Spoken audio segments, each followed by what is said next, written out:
And so when I say Chinese, I want you to scream out the nation that's associated with this. For example, if I say Chinese, you're going to say what? China.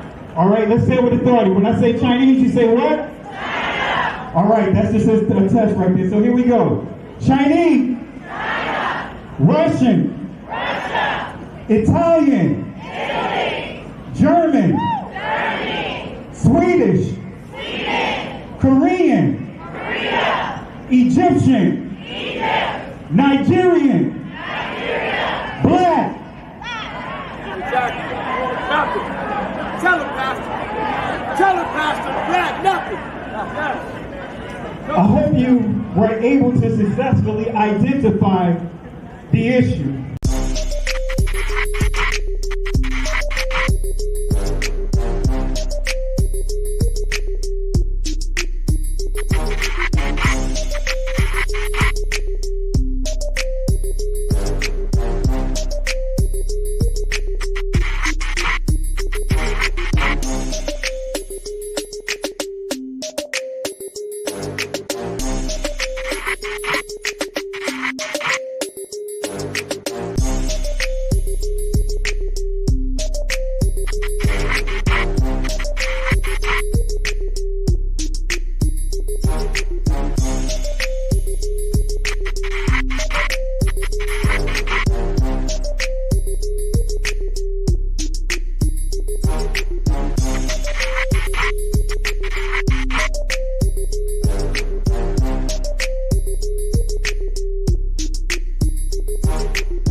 If you cannot speak and talk about the history of who they are, then they will not really carry your story. They will not understand their story. So today, the first thing I was the greatest revelation I was telling you a while back is that most people trying to reach, and I'm going to specifically talk today, and next week will be Spanish, the following week the Asian, etc. But I'm going to talk specifically today about the black culture. And I wanted to right now, I know, and how many would agree that I am not black? Can I get a witness, everybody? Amen. Praise God. Praise God. Pretty white to me. Can I get an amen up in here? Yeah. Praise God. Amen. So here's the deal. But what I want to share with you is I want to talk to you about is that, you know, we went across the country and we found out there's certain things that help reach that culture and reach it effectively. And there's certain things that don't make it happen. Okay. And today I would like to talk about those things that do reach the culture, specifically the men of the culture. And the first thing I found out is this. I found out that they do not know their history. That's one of the things that I know. And so you have to tell them their history. So today I'm going to attempt to do that. I'm so glad you're here because you can bring great clarity.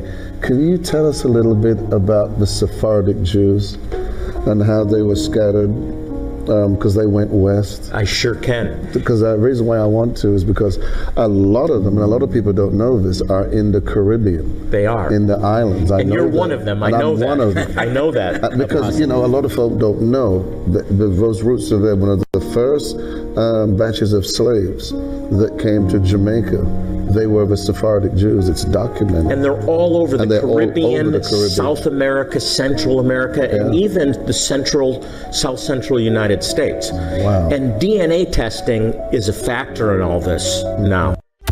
Look on the outside edge of the pews. Look on the outside edge of the pews where you are. You see the different markings alongside the edge of the pews? They represent the different tribes that made up our congregation back then and spoke over 6 different languages among themselves. These were small tribes enslaved by larger tribes and sold to Europeans as they came along the African coast. One of the major languages they spoke back then was that of Aramaic and also too of Hebrew, which means the writings read from bottom to top. Assalamu alaikum. Which means, peace be unto you. It's not a Muslim term. It's actually the same greeting which Christ gave into the disciples when he met them in that region. Most countries in that region read from right to left. Here in America, we read from left to right. That's why the pastors in the St. God's window up front here are going in Numbers 2 through 7 from the right-hand side over to the left, to the left, to the left, to the left. This is First African Baptist Church, the oldest black church in North America. The building built by slaves. The gentleman that laid the first brick laid the last. The balcony hold pews that actually were built by slaves. They have the oldest information in this building. That information is written in cursive Hebrew writing.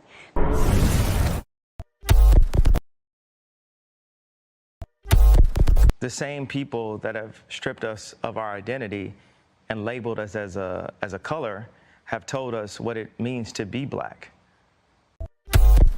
The white man is enacting a story all over the world. We left our homes and flooded the world. We smothered culture. We smothered knowledge. We erased history and rewrote it our way. Myself, my grandfather is 100% Ashkenazi Jewish. Claiming to be Jewish, Ashkenazi Jewish is just a conspiracy. White men claiming to be of tribes of Israel when I'm Germanic. You know, I have no ties to Israel, no ties to Judaism, you know, except loosely written history that's been whitewashed over for centuries. And, you know, it's from the Renaissance. Oh yeah, right. You wipe everything clean. It's funny how exactly the Renaissance is this rebirth, but it's white rebirth. I think at the same exact time the Renaissance is happening, Columbus is sailing to America and committing genocide. The same people that have stripped us of our identity and labeled us as a color have told us what it means to be black.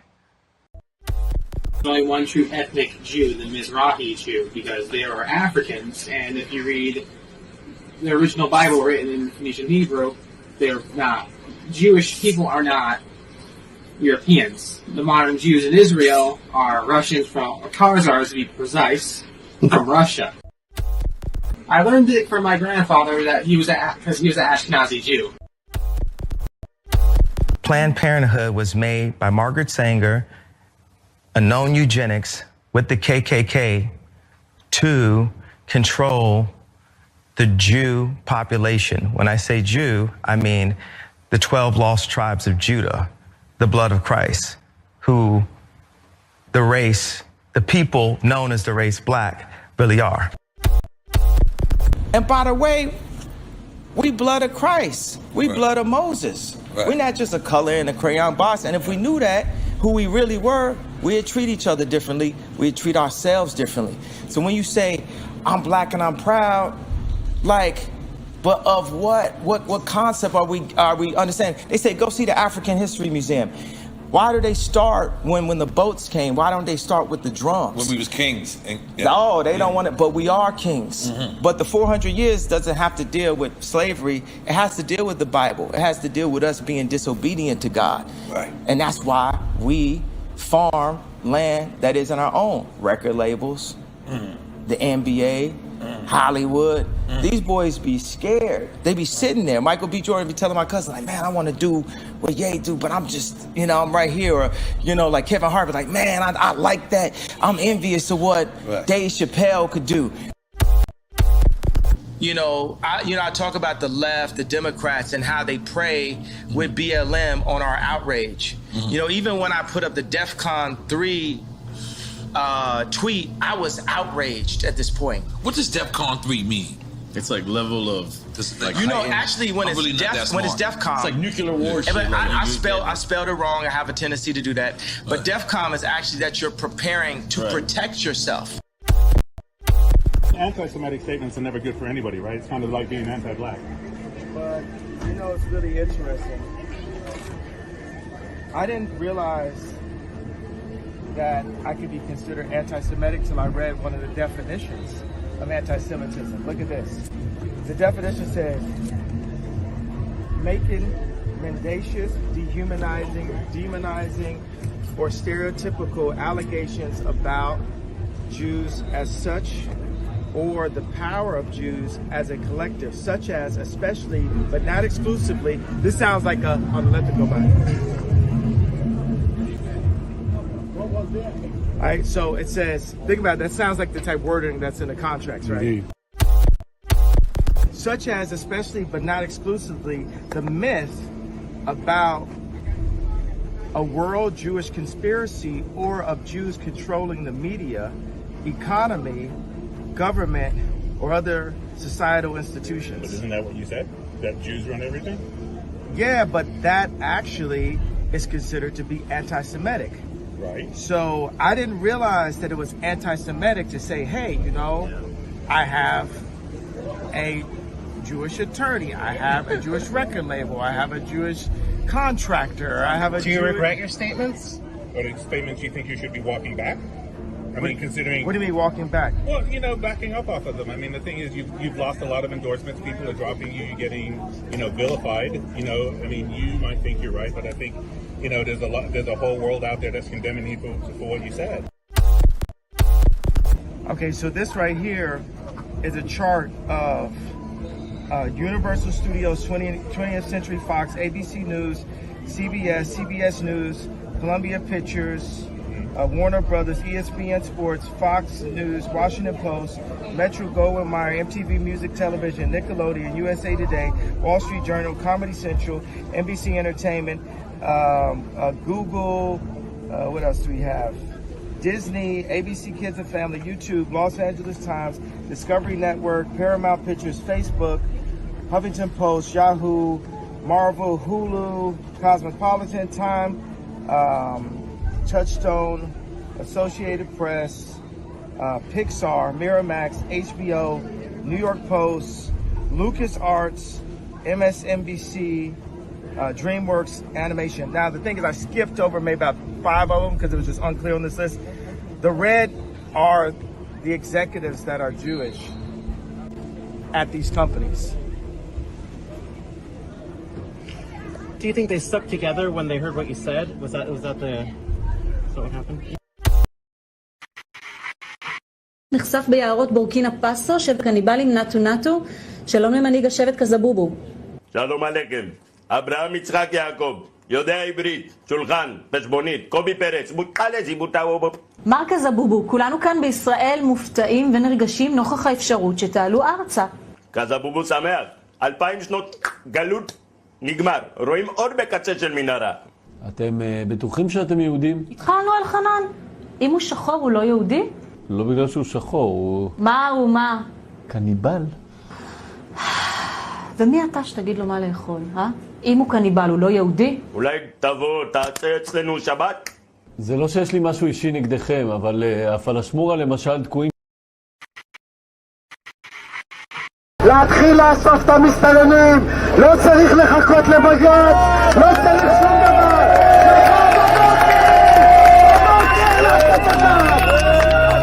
אני רואה חרא מחוץ לבית שלי, יריקות, פסיכופטים, אנשים שרק מחפשים איך לרצוח אותי בעיניים שלהם, אבל אף אחד לא מאמין לנו. אנחנו גזענים כדי לרצות לשמור על החיים שלנו ועל השפיות שלנו. אז אני גאה בלהיות גזענית, אני גאה בלהיות גזענית. אם אני גזענית בשביל לשמור על החיים שלי, אז אני גאה.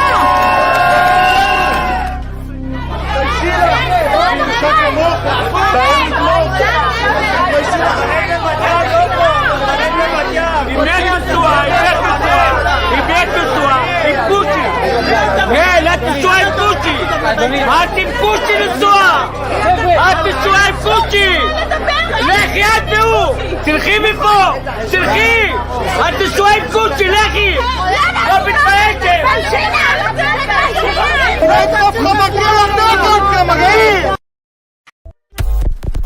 Genesis chapter 11 verse 10 explains the genealogy of Shem. Shem was a black man in Africa. If you repeat this fact, they can't laugh at you. If you repeat this fact, they can't laugh at you. If you repeat this fact, they can't laugh at you. I want to say peace and blessings, everyone. I want to say peace and blessings to all of you guys that are watching. Let me adjust my camera here. Let me adjust this here. Let me get in front of my camera here.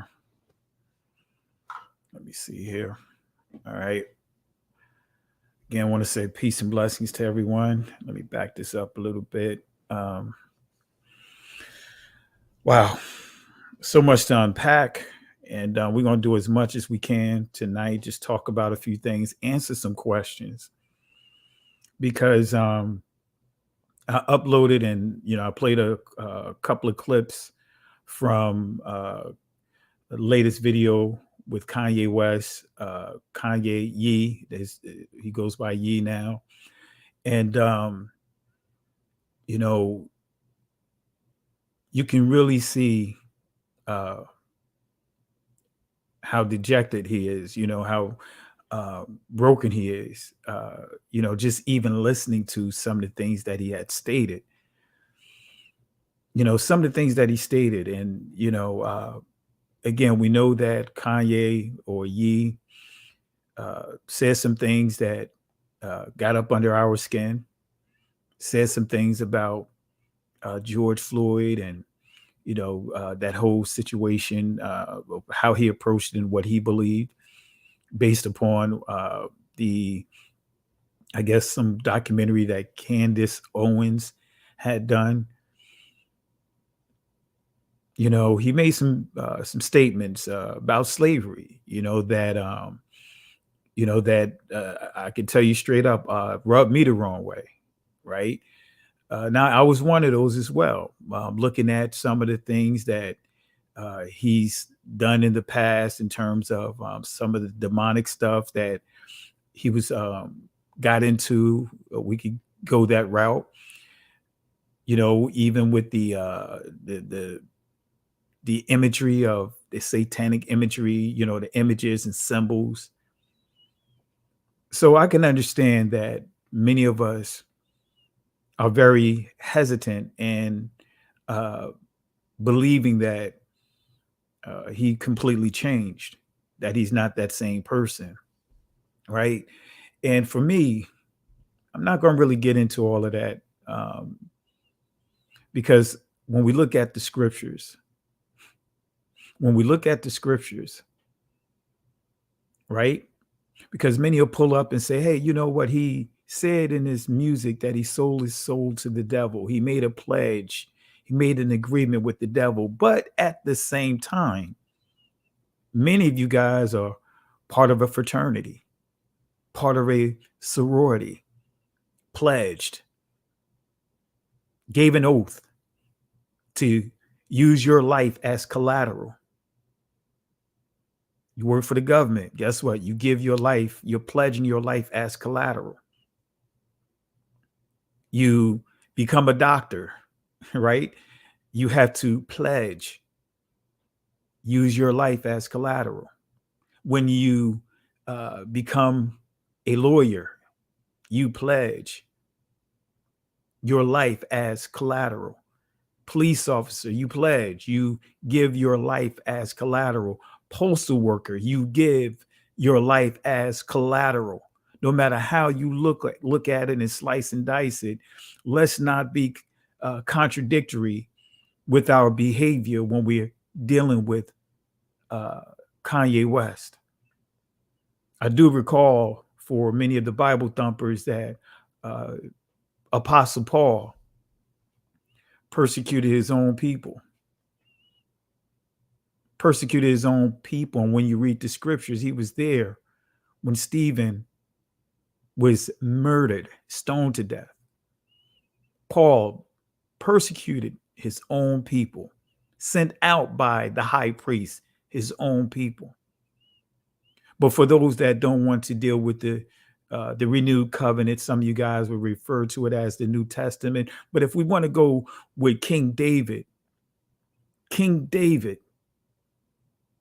took another man's wife and gave him a letter, which was really his death papers, to give to his commanding officers.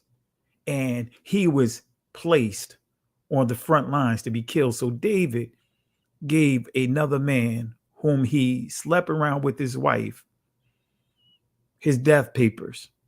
Also, David was responsible for the death of 70,000 soldiers.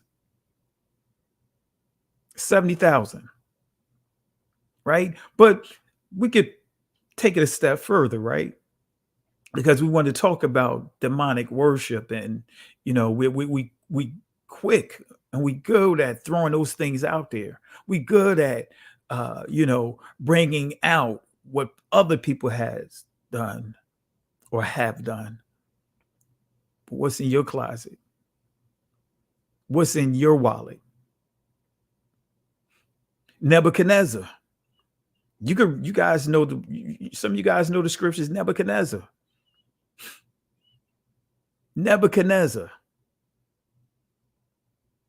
He went as far as enslaving Israelites, changed their names, and put his deities behind their names. He was all into what would be deemed today as to be satanic worship. But what happened in the end? He didn't die the way that he started. I mean, he even went as far as behaving like a wild man in the field for what, almost 7 years? And how did he die? Nebuchadnezzar. How did he die? Babylonians. What's the belief system of the Babylonians? See, family, we have to make sure that we're not being contradictory when it comes to how we treat people. Some of us got more love and more forgiveness for those that have oppressed this community, that have oppressed our forefathers, and that have oppressed our ancestors inside this country and outside this country. We give more love. We give more repentance, because many of the very ones that's, that have no forgiveness for Kanye West are the same ones that say, hey, we're supposed to love our enemies. Same ones that will rake, that are celebrating the buck breaking of this billionaire. And that, when I say that, this is no disrespect to Kanye, but I want to talk to you guys a little bit. I want to talk to you guys for a little bit. Even after Kanye West stated that he made a typo, right, when it comes to DEFCON versus DEFCON. And look at what happened. Look at how it's received. Look how it's still being received. The very country that was built off of the scriptures, the Bible, the very group of people that holds dear to Torah, that deals with forgiveness, reconciliation, love, grace.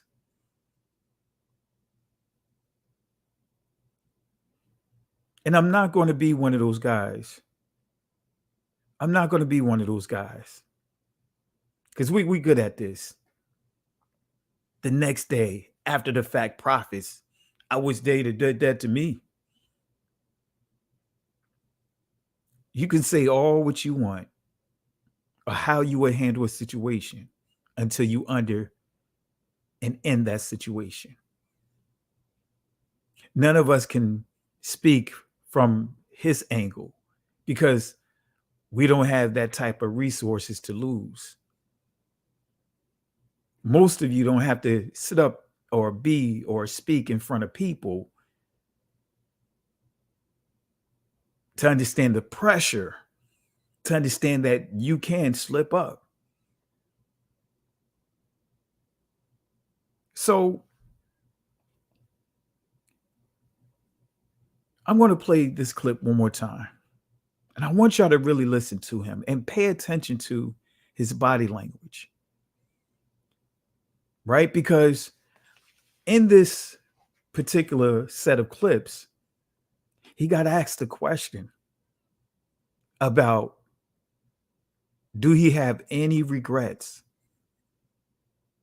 about making what is deemed to be anti-Semitic comments And I want y'all to really listen to what he said. Listen to what he said. I'm going to play the 3 clips again so you can pay attention to what he said.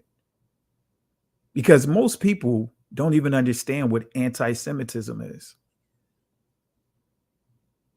He is going to share with you that he didn't know what anti-Semitism is when he stated a few things. And let's see what he said.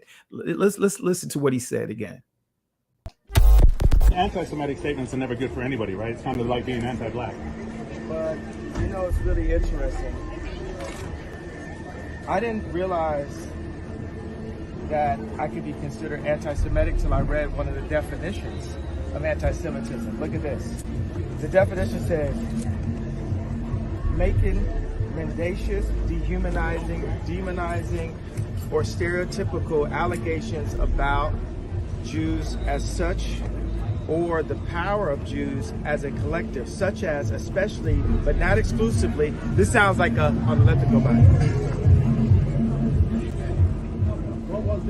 All right, so it says, think about it, that sounds like the type of wording that's in the contracts, right? Indeed.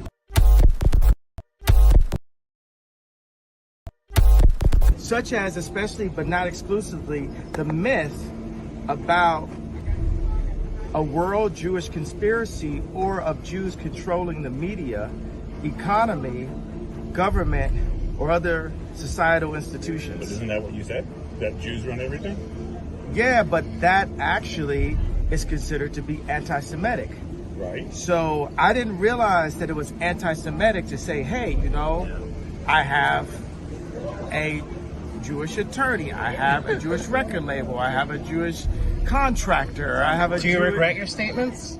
Or the statements you think you should be walking back? I mean, considering... What do you mean walking back? Well, backing up off of them. I mean, the thing is, you've lost a lot of endorsements. People are dropping you. You're getting, vilified. I mean, you might think you're right, but I think, there's a whole world out there that's condemning you for what you said.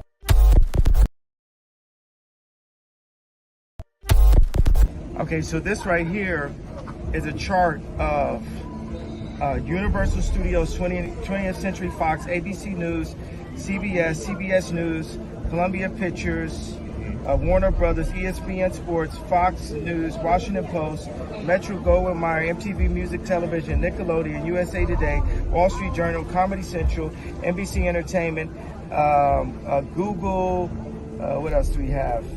Disney, ABC Kids and Family, YouTube, Los Angeles Times, Discovery Network, Paramount Pictures, Facebook, Huffington Post, Yahoo, Marvel, Hulu, Cosmopolitan, Time, Touchstone, Associated Press, Pixar, Miramax, HBO, New York Post, LucasArts, MSNBC, DreamWorks Animation. Now, the thing is, I skipped over maybe about 5 of them because it was just unclear on this list.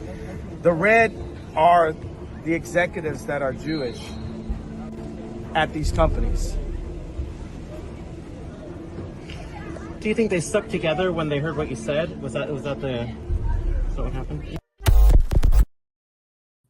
All right. So before we go on, I want to give shout outs to Yehuda Sally. Want to say thank you for the contributions, and family. Let's show some love for Yehuda Sally. Thank you again. Really appreciate you guys. Thank you for the donations, the contributions to this platform. And thank you. I really appreciate you speaking a blessing over me. Really appreciate you. Thank you. And family, let's show some love to Yehuda Sally. Let's show some love to him.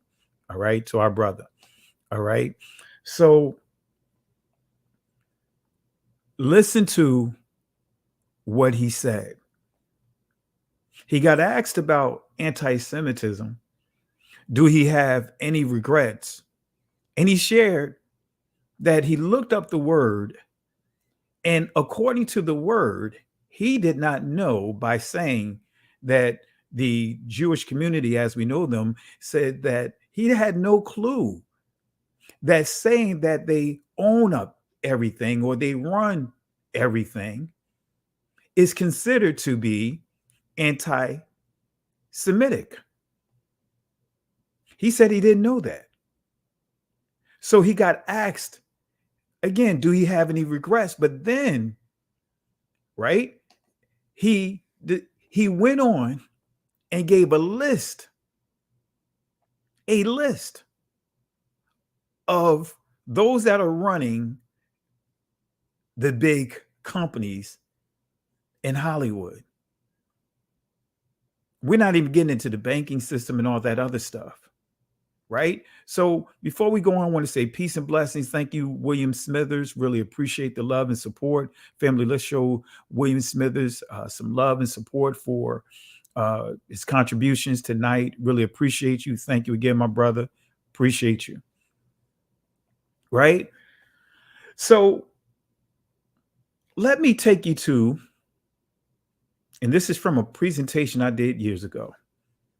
Because according to anti-Semitism, the definition that he read, if you say anything that's in regards to any conspiracy theories or that may allude to a conspiracy theory, you can be called an anti-Semitic.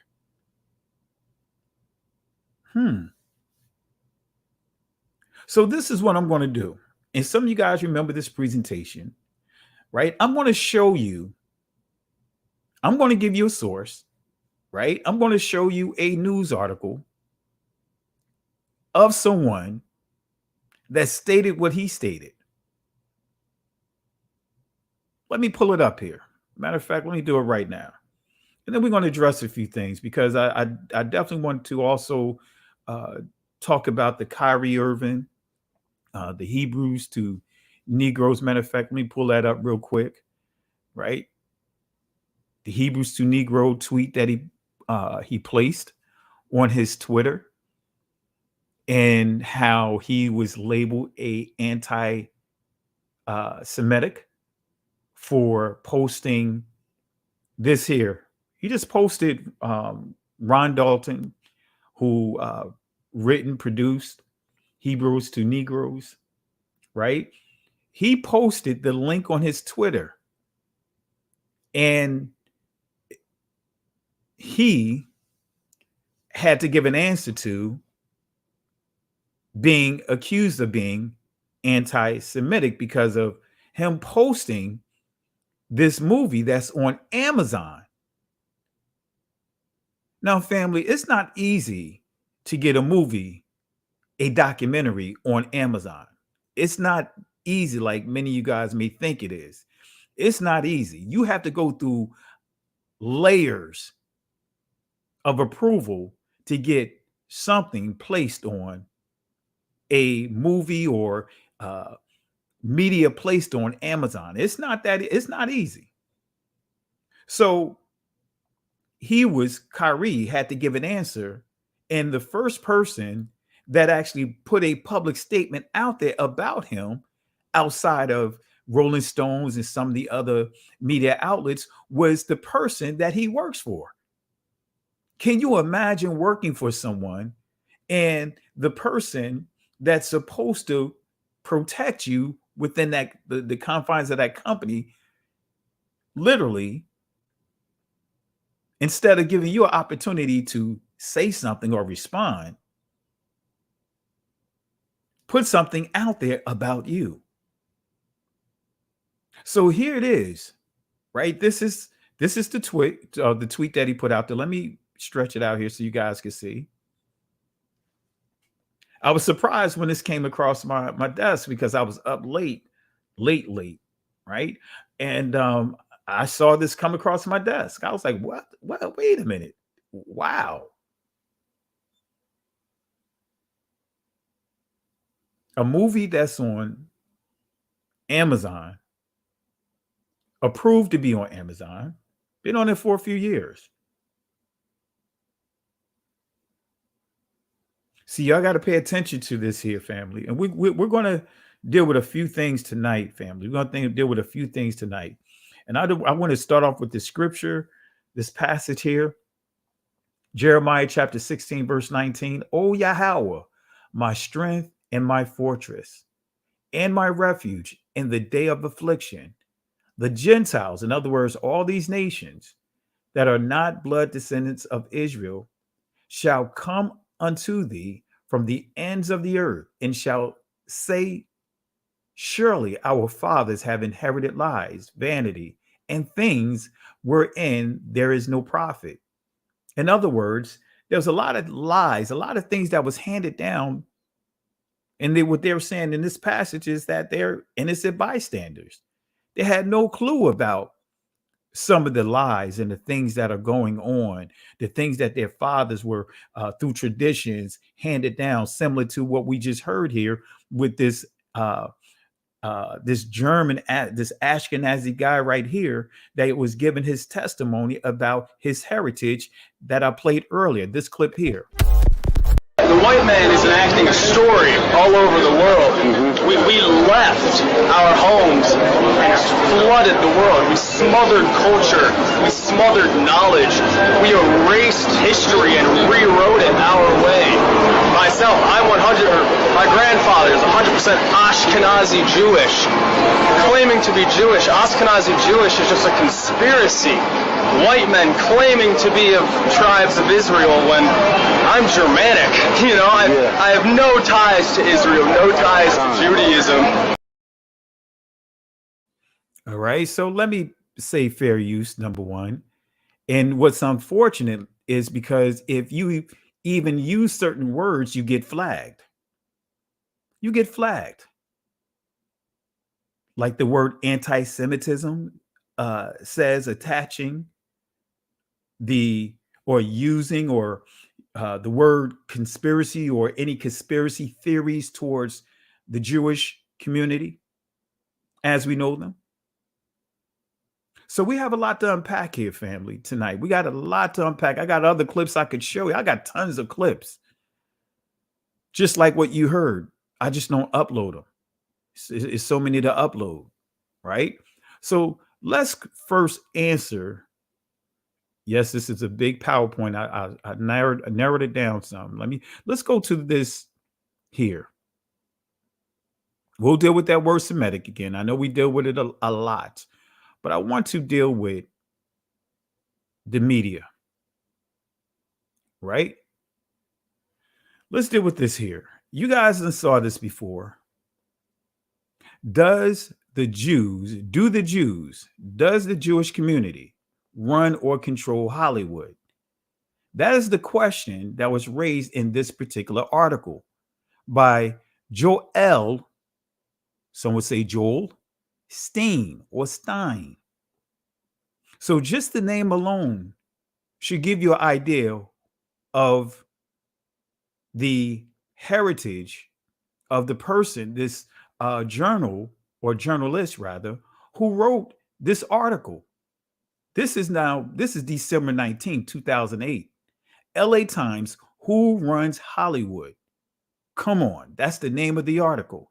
And I'm going to place this link inside the comment section so that way you guys, again, you can review this link here so that way you can get clarity. You can show this as well, because if that's the case, that is stating that according to the definition of anti-Semitic, that this person that wrote this article, which is a very respectable journalist rather, and that genre. So let me post this here inside so that way you guys can scoop up these links, right? It's in the comment section. So let's see what it says here. Who runs Hollywood? Come on. This is the LA Times. Let me say this again, because I know that there's trolls that are watching, right?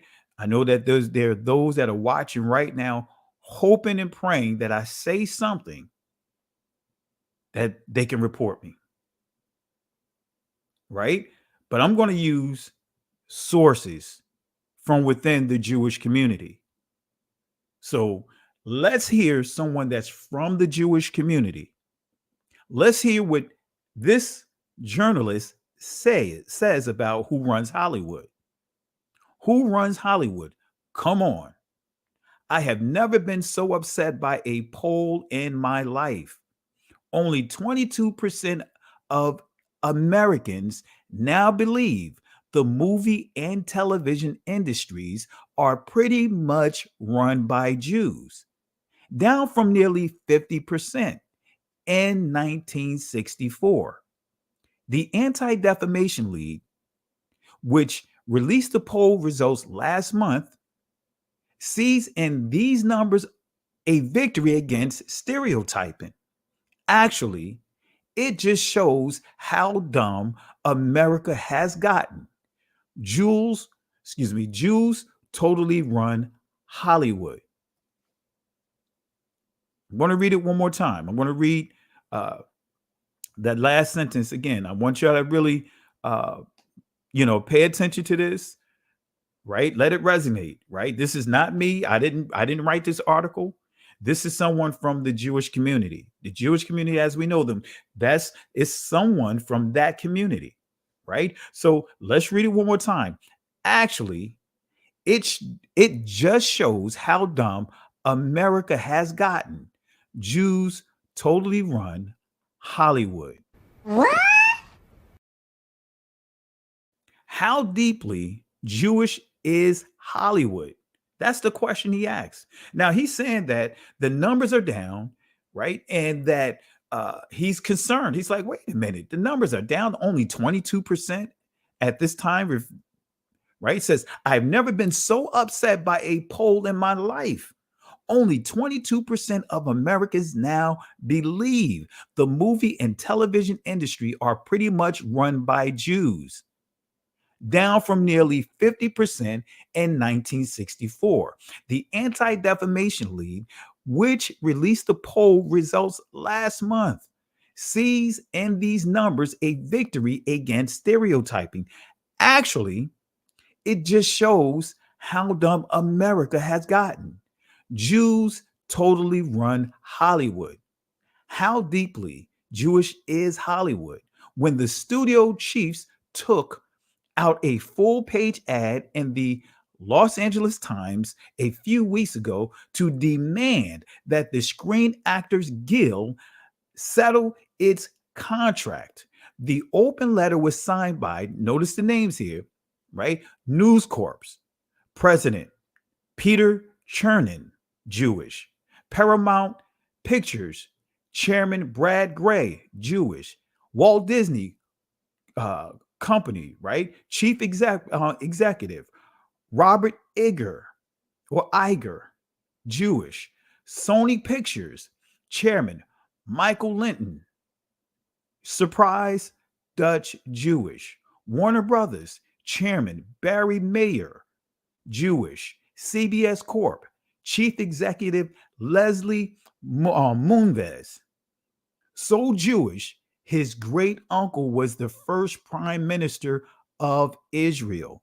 MGM, Chairman Harry Sloan, Jewish. NBC Universal Chief Executive Jeff Zucker, mega Jewish. If either of the, let me see, I didn't put it all there. Sorry, family, I didn't put it all there. But you have the article for that, the continuation of that paragraph. But he went on to say this here. The Jews are so dominant, I had to scour the trades to come up with 6 Gentiles in high positions at entertainment companies. When I called them to talk about their incredible advancement, 5 of them refused to talk to me, apparently out of fear of insulting Jews. The 6th, AMC president Charlie Collier, turned out to be Jewish, right? Goes on to say, as a proud Jew, I want America to know about our accomplishments. See, he's not writing this article as an insult, but he's writing it from a perspective of being proud how his community, right, were able to have so much influence in the culture of the entertainment industry. Now, all those names I just read off sounds just like, but it's a smaller list of what Kanye West or Ye quoted. Now listen to what Ye quoted in conjunction to what I just read to you. Okay, so this right here is a chart of Universal Studios, 20th Century Fox, ABC News, CBS News, Columbia Pictures, Warner Brothers, ESPN Sports, Fox News, Washington Post, Metro Goldwyn Mayer, MTV Music Television, Nickelodeon, USA Today, Wall Street Journal, Comedy Central, NBC Entertainment, Google, what else do we have? Disney, ABC Kids and Family, YouTube, Los Angeles Times, Discovery Network, Paramount Pictures, Facebook, Huffington Post, Yahoo, Marvel, Hulu, Cosmopolitan, Time, Touchstone, Associated Press, Pixar, Miramax, HBO, New York Post, LucasArts, MSNBC, DreamWorks Animation. Now, the thing is, I skipped over maybe about 5 of them because it was just unclear on this list. The red are the executives that are Jewish at these companies. Do you think they stuck together when they heard what you said? Was that what happened? Okay, so Kanye, what he did, which was very smart this go round, he gave a source, right? It wasn't just him saying something, but he gave sources. See, family, that's the key. If you're going to make a statement, right, give the source of where you're pulling it from. Whether it's considered a good source or a bad source, at least it will show that you have no ill intentions. You pull from the source, right? You vetted the source, but you did not know the source was a certain way. But he quoted a source, but I'm giving you an actual article by someone from the Jewish community as we know them, giving an accountability, stating exactly what Kanye West has said and others had said. But guess what? If this person says it, which is okay, he's cool. But if it's someone outside of that community says something, then it's anti-Semitism. See, family, we could go right down the list on a number of things that has happened to our people. Is this anti-Semitism, right? According to how it's defined, when I pull up this source right here, let me pull up this source right here, right? Jews and Judaism in the United States, a documentary history, Rabbi Mark Lee Raphael, 1983, right? This is coming from his source. Notice what it says, right? Let me go back here. Rabbi Mark Lee Raphael. Notice what he says in this book. And some of you guys know this book and seen this book, but I just want to reiterate this point because it's interesting how history, our history, gets trampled on. And a lot of it is because of us, because we don't understand and know our own history. And as this link here, I know it makes some of you guys mad when I play this clip here. Let me play this clip because I purposely play this clip to make some of you guys upset, because this is how a lot of people think when it comes to our community. This is what they think. This is what they say. Let me let you hear again this clip I played earlier by this particular rabbi. Let's see what he says. If you cannot speak and talk about the history of who they are, then they will not really carry your story. They will not understand their story. So today, the first thing I was the greatest revelation I was telling you a while back is that most people trying to reach, and I'm going to specifically talk today, and next week will be Spanish, the following week the Asian, etc. But I'm going to talk specifically today about the black culture. And I wanted to right now, I know, and how many would agree that I am not black? Can I get a witness, everybody? Amen. Praise God. Praise God. Pretty white to me. Can I get an amen up in here? Yeah. Praise God. Amen. So here's the deal. But what I want to share with you is I want to talk to you about is that, you know, we went across the country and we found out there's certain things that help reach that culture and reach it effectively. And there's certain things that don't make it happen, okay? And today I would like to talk about those things that do reach the culture, specifically the men of the culture. And the first thing I found out is this. I found out that they do not know their history. That's one of the things that I know. And so you have to tell them their history. So today I'm going to attempt to do that. Family, he made it clear that we don't know our history. And unfortunately, there are so many of us that don't know our history. We know religion. We can practice religion. We good at doing religion. But what is your history? Who are you? Outside of just saying that you are a Christian or you are a Muslim, whatever religion that you are part of, who are you? What is your heritage? What is your ethnicity? Who have you descended from? What tribe are you from? You know, there's more to us than just being labeled Black people. And so when I say Chinese, I want you to scream out the nation that's associated with this. For example, if I say Chinese, you're going to say what? China. All right, let's say it with authority. When I say Chinese, you say what? China. All right, that's just a test right there. So here we go. Chinese. China. Russian. Russia. Italian. Italy. German. Germany. Swedish. Sweden. Korean. Korea. Egyptian. Egypt. Nigerian. Nigeria. Black. Nothing. Tell him, Pastor. Tell him, Pastor. Black, nothing. I hope you were able to successfully identify the issue. Come on, family. Did you see the confusion? That is just a sample size of just how confused we are, because we will protect and fight for the construct that was created by the institution of race, which was created by a Germanic anthropologist, I believe it was an anthropologist, Johann Blumenbach. We will hold and fight for the color Black. But who are we? You saw the confusion inside that crowd, that icebreaker. Now, I want to give you a source here. Now, I want to make this clear because, unfortunately, the way things are going, you cannot talk about history without it being or you being accused of attacking a particular group of people. You can't talk about history now without being told that you are anti this or anti that.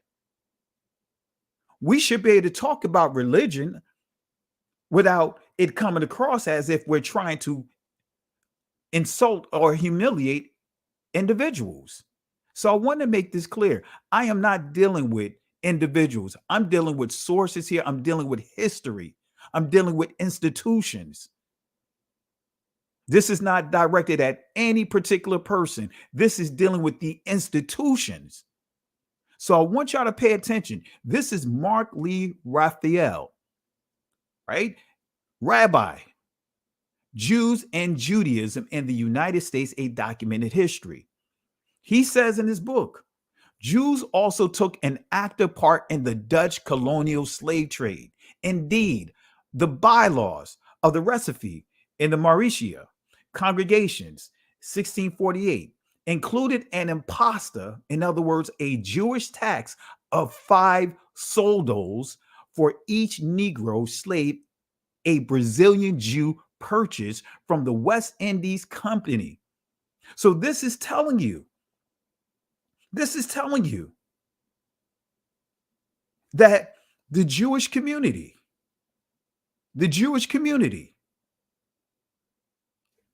owned us, sold us.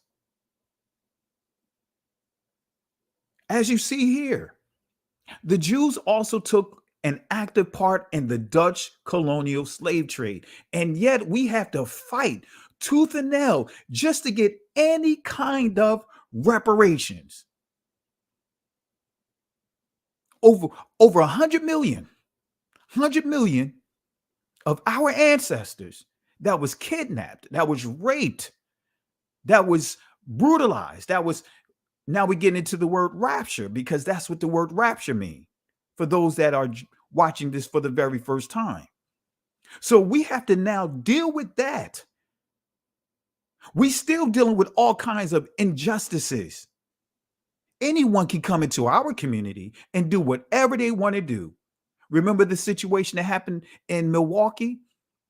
The brother man, Jacob Blake or whatever, that was shot, and how I forgot the young white kid. I think he's not a kid now. He's like 20 years old.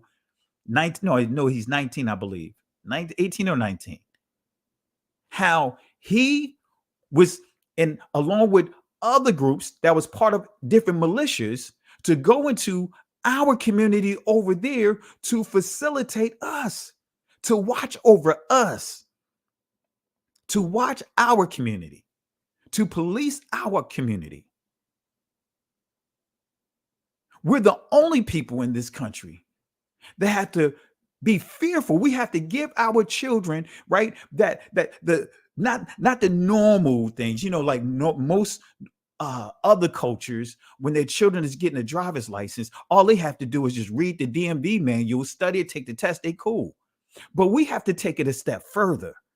We have to modify, add addendums to the DMV book that they have to study to get their license. We have to add to it by stating, hey, if you get pulled over, this is how you behave. This is how you act. If you get pulled over, make sure you give an account for every movement. Ask the police officer who pulls you over for how to move. That, hey, officer, is it okay for me to move my hand over to the glove compartment because my insurance card, my insurance information is inside the card? Is it okay, officer? We're the only group of people that has to deal with that. We're the only group of people that they even had to make a law to say it's okay for us to wear our hair natural, because naturally our hair locks.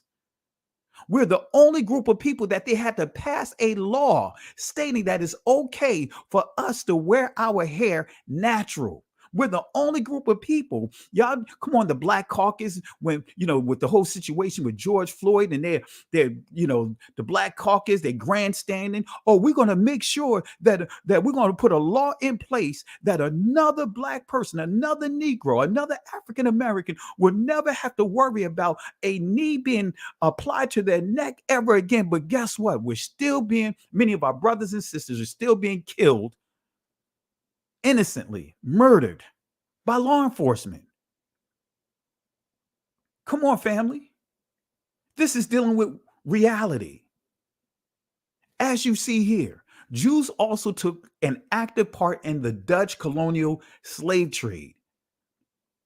Indeed, the bylaws of the recipe in the Mauritius congregations included an aposta, in other words, a Jewish tax of 5 soldos for each Negro slave a Brazilian Jew purchased from the West Indies Company. Slave auctions were postponed if they fell on a Jewish holiday. In Carico, forgive me if I butcher the name, in the 17th century, as well as in the British colonies of Barbados and Jamaica. Now, if you understand Jamaica and Barbados, you understand some of the worst plantations to work on was the sugarcane plantation, because of the machines that they had to operate. You had slaves that was operating these machines, and they were treated like parts, machine parts. Someone arm get ripped off, they just toss that slave aside and put another slave in their place.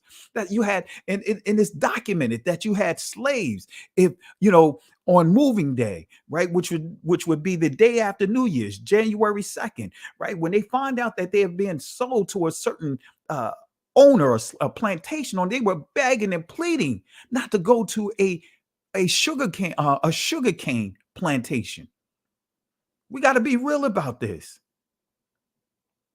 See, I'm one of those that believe that whether it's good history or bad history, actually, I don't even believe in good history or bad history. It's just history. Because when you place good over it, then you are using you superimposing your opinions over history. When you say it's bad, you still superimposing your beliefs over history. History is just history, whether you like it or whether you don't. It's history. It can be a tough pill to swallow, especially when we're on the receiving end or a lot of these atrocities and still being on the receiving end. That just because we start understanding who we are, now we got to have all kinds of certificates, and not just certificates. We gotta go right down the whole list to say, hey, this is who I am. I'm not this. I'm not this. We got to give a disclaimer. Even talking about Kanye West, we're the only group of people that have to give a disclaimer. Well, let me make you clear. You know what? I don't support Kanye. I want to make this clear. I don't agree with what he said. This. I don't agree with him saying that. I don't agree with him saying this. I don't agree with him saying that. So now let's get into the conversation. Why do we have to, or feel like we have to give a disclaimer talking about what's happening right now? We're the only group of people that have to give a disclaimer. But notice what this source says. In fact, in all the American colonies, whether French, British, or Dutch, the Jewish merchants frequently dominated. Let me read it again. In fact, in all the American colonies, whether French, British, or Dutch, Jewish merchants frequently dominated. This was no less true on the North American mainland, where during the 18th century, Jews participated in the triangular trade that brought slaves from Africa to West Indies and there exchanged them for molasses, which in turn was taken to New England and converted into rum for sale in Africa. Isaac de Costa of Charleston in the 1750s, we're dealing with Charleston, South Carolina, David Franks of Philadelphia in the 1760s, Aaron Lopez of Newport in the late 1760s and early 1770s dominated Jewish slave trading on the American continent.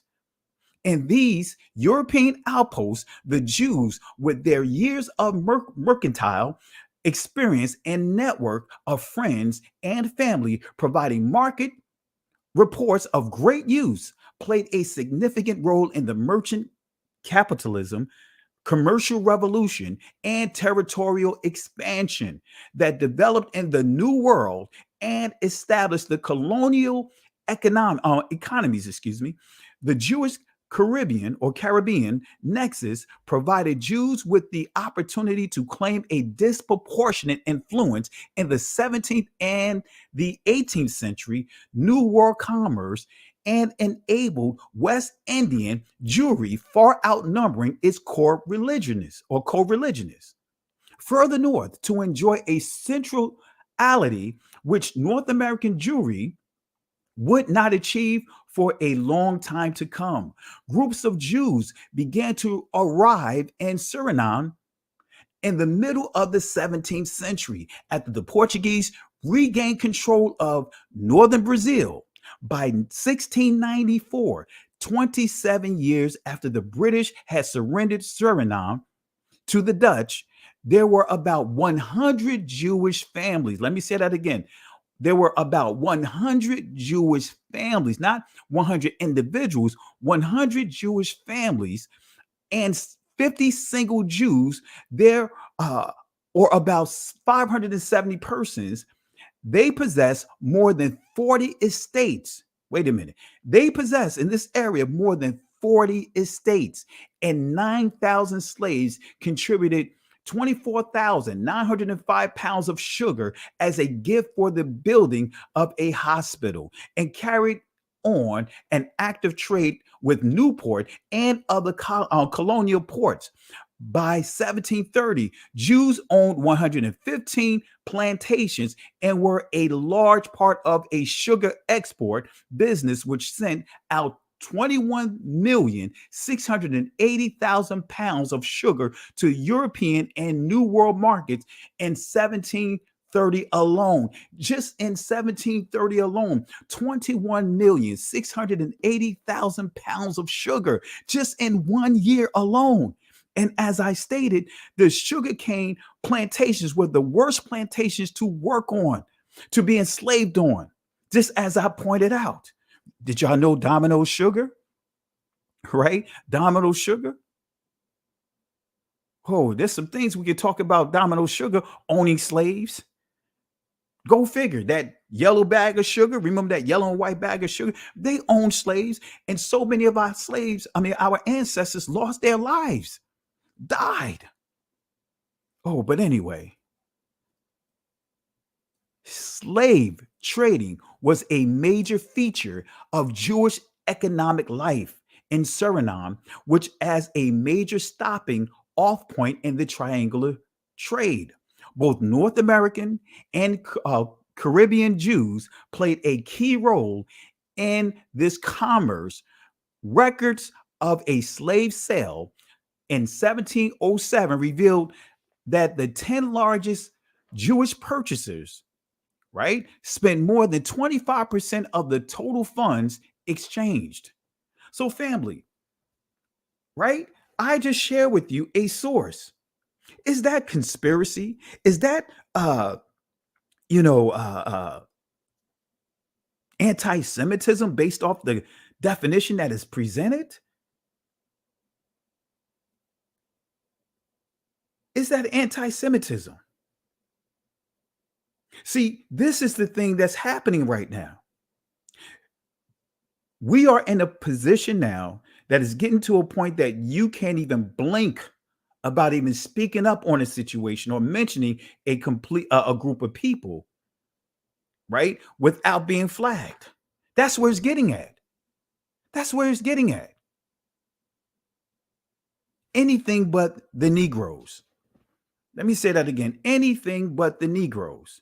So this is dealing with the slave trade. Now, family, you guys know that I teach this over and over again, that no, it wasn't just the Jewish community, Judaism. It wasn't just that enslaved our people. Guess what? It was the Roman Catholic Church. It was Christianity. But yet no one wanted to talk about that. Matter of fact, let me pull that up here real quick. Let me make sure we address that as well. Let me see here. Right, we got a lot we're gonna address, and I'm gonna drop the link inside the comment section here for I think I see my sister Shonda, if you're available. I think I saw Benet and some of the other crew. I think I saw some of you guys there. I'm going to drop that in a second, but let me pull up another thing here. Let me pull up something else. All right, this is the message that I taught for almost 4 years, over 3 years. The same message, year after year after year. The Most High had me just teach the same message. Is this the one I'm looking for? No, this is not the one I'm looking for. Let me do this again. I just want to show something here. All right. I think this is it right here. All right. I'm going to pull up this slide here. I'm going to pull up this slide. We're going to deal with a little bit of Christianity as well. This is a source I quote a lot for those that are watching for the first time. This is a source I quote a lot. All right. And just to make it clear, right, I want to make sure that you guys understand that, hey, it was more to the transatlantic slave trade as how it's been labeled. It wasn't a slave trade, family. It was a world war, especially if you understand the definition of world war. Let me bring up this source here. All right. Let me stop this. Let me present this here.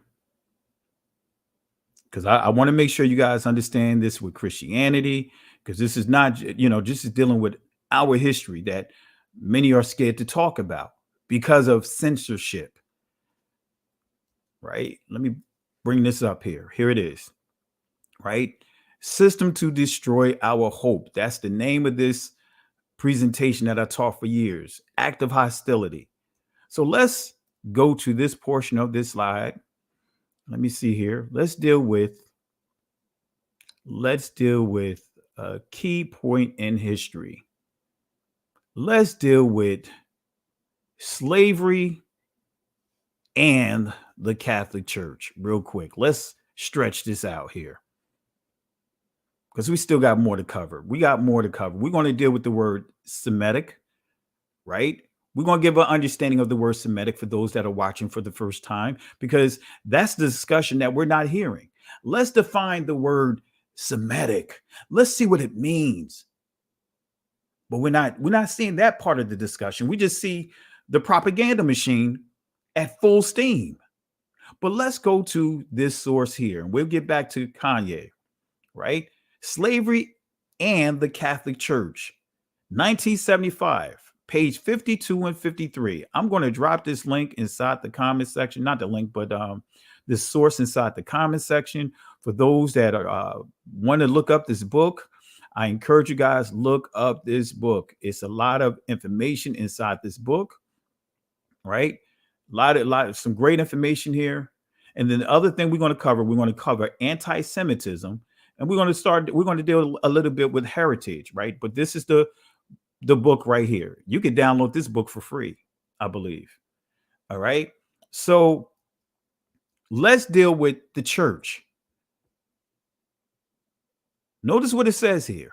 Papal grants to the kings of Portugal, giving authority to enslave the Saracens and other non-Christian Christians of West Africa with whom Christendom is at war. Notice what it says. It says Christendom, right? We see the word Catholic, Christendom, 1442. This is before the Reformation movement, the Protestant movement. You know, this is before Luther and all those guys.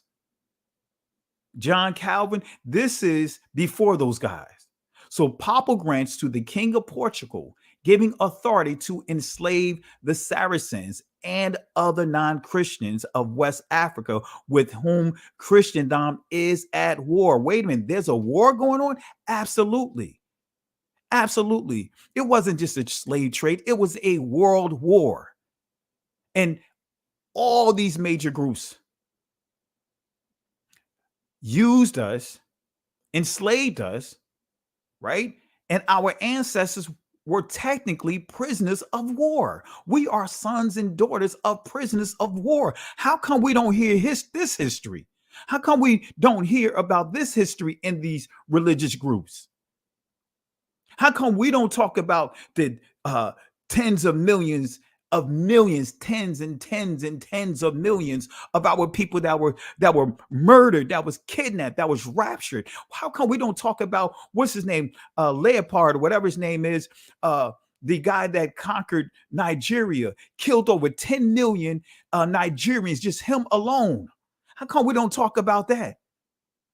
Because when we hear about or talk about our atrocities, we get told we got over it. Why can't you? That wasn't our people that did it to us. We can't stand in proxy for our forefathers, but yet, all these communities, all these countries, all these cultures, man, they got such a head start off of free labor. Actually, not free labor, because they kidnapped us. They did all these things to our people. They got rich off of our ancestors being prisoners of war. But yet, we got to sit here and be told that what does that have to do with me? See, the institution of race perpetuates the things that we're going through. That's what we see right now. It's the institution of race.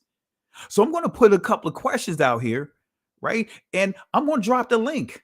And if there's anyone that's from the Jewish community, as we know it, want to jump on and you want to give clarity, I don't have a problem with dropping a link, and we can have a discussion on some of the questions that you should be able to answer. Give answers to history. These answers. Why can't we have healthy dialogue? Why does it have to be that we have to be demonized when we start coming to an understanding of piecing the parts together or the puzzle together of who we are? Why does it have to go to that? Why does it have to be taken to the extreme? Listening to Kanye West earlier in his interview, he said, man, I just pray that somebody have a buddy system around him, because it sounds like, man, he may not last to the end of the year. You have these different groups, organizations saying that anti-Semitism is at an all-time high because of Kanye West, at an all-time high that has ever been.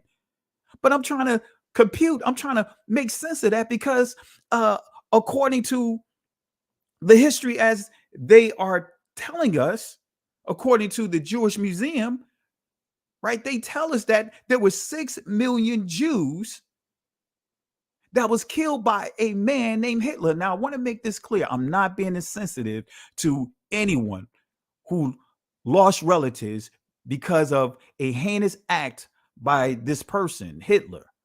I'm making that clear. I'm not being insensitive or disregarding that history. But I want to make this point. I'm saying this to make this point. How can someone that made it clear that they made an error, they was out of order when they made the comment about DEF CON versus DEF CON? How can they be comparable to Hitler or worse than Hitler? How? I'm just trying to make sense of that. Whether we agree or disagree, right? And most of us agree that he should have thought better. He could have used a better choice of words. But at the same time, did he threaten to do what Hitler did? So, family, this is what we're being told. I believe it's I can't remember the group now off the top of my head, that has said that anti-Semitism is at an all-time record high, like never before. But then 6 million Jews, 6 million Jewish people, the Holocaust. So Kanye West is worse than the Holocaust, the atrocities of the Holocaust.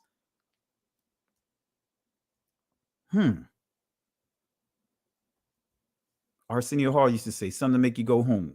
Let's get back to this. So notice here, in 1442, a Portuguese captain brought to the Gold Coast some Moorish prisoners of war, exchanged them for 10 Negro slaves. So notice they make a distinction between Moors, a distinction between Negroes, right? 10 Negro slaves, prisoners of war, because there's a war going on. So more Portuguese had some of the Moorish soldiers prisoners, right? So they exchanged them for 10 Negro slaves, but it didn't stop there, and brought these back to Lisbon. A trading settlement was established at Lagos by 1444. It would appear that by 1452, the Portuguese were anxious to establish their property rights over their newly discovered West African territory. So Pope Nicholas V, Santa Claus, Pope Nicholas V, that's Santa Claus, Saint Nicholas, because this Pope is a saint. Pope Nicholas V was approached and was apparently led to believe that these territories of the Guinea coast were inhabited by Saracens and other enemies of Christendom. There is no other explanation of a series of papal documents which applied the well-known contemporary rules of war. Let me say that again. Come on, family. But yet we've been dumbed down to view the atrocities that happened to our people as being a slave trade. But here, the Pope, the Papa, he put in place, he implemented, as you see here, the well-known contemporary rules of war to the situation in West Africa. Come on, those slave ports in West Africa, the Gold Coast. It was a world war. Multiple nations contributed to this, all in the name of religion. All in the name of religion. It says here, right? There is no other explanation of a series of papal documents which applied the well-known contemporary rules of war to the situation in West Africa, whereas the Portuguese were well aware the local Negro inhabitants were not Saracens, were not Muslims, were not the enemies of Christendom. So it said that they were not Saracens, they were not Muslims. Our ancestors, were not enemies of Christianity. We're not enemies of Catholicism. We're not enemies of Judaism. We're not enemies of Hinduism. We're not enemies of any of these people or belief systems. So who were the Saracens? Since it said they were not Saracens, in the Middle East, or excuse me, in the Middle Ages, any person, Arab, Turk, or others who profess the religion of Islam. So this tells you that our ancestors were not Arabs, they were not Turks, right? These targeted people were not practicing Islam. That's what it says here, right? The Saracens are Arabs and Turks. But notice what it goes on here to say here about this world war that took place, right? To further confirm what happened, it says the treatment of Black Gentiles was addressed in 1452 and 1455 when Pope Nicholas V issued a series of papal bulls that granted Portugal the right to enslave sub-Saharan Africans. Church leaders argued that slavery served as a natural deterrent of Christianizing influence to barbarous behavior among pagans. Using the logic, the Pope issued a mandate, right? A mandate. Doesn't that sound familiar? Issued a mandate to the Portuguese King Alfonso V and instructed him what? What did he tell him to do? Notice what he says here: to invade, search out, capture, vanquish, right? This is dealing with rapture, right? That's what the word rapture means. It means to rape, it means to kidnap, it means to abduct. That's what rapture means. Google it, do the etymology of the word. And subdue all Saracens and pagans whatsoever, and to reduce their persons to perpetual slavery, and to apply and appropriate to himself and his successors the kingdoms, dukedoms, counties, principalities, dominions, possessions, and goods, and to convert them to his and their use and profit. All right. So we see that here. This is what our ancestors were subjected to. The Middle Passage, come on, family. For weeks, months, sometimes as long as a year, they waited in the dungeons of the slave factories scattered along Africa's western coast. They had already made the long, difficult journey from Africa's interior, but just barely. Out of roughly 20 million who were taken from their homes and sold into slavery, half didn't complete the journey to the African coast. Most of those dying along the way. They said most of the people died just to get to the coast, and the worst was yet to come. It says the worst is yet to come, family. I'm not gonna go over this word cone here, baraka. That's why I don't subscribe to using this word. I'm not gonna get into that real quick. Let's see what else it says here. The captives were about to embark on the infamous Middle Passage, so called because it was the middle leg of a three-part voyage, a voyage that began and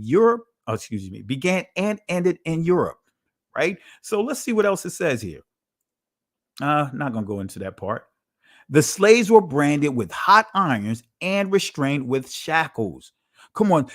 Our people, and it's noted in history, no other group of people went through the atrocities that we went through. No other people had to deal with what we had to be dealt with. No other group of people were treated worse than animals. That's why you get the word cattle slavery, which is actually, many would use the word chattel. They're synonymous to one another because we were treated like animals.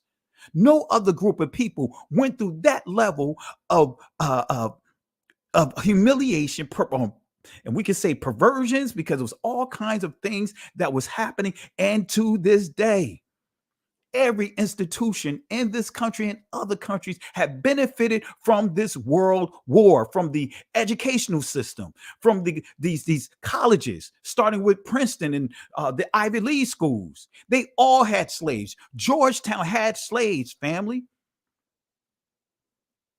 because at that time, it was all about teaching them how to manage their product. We were product.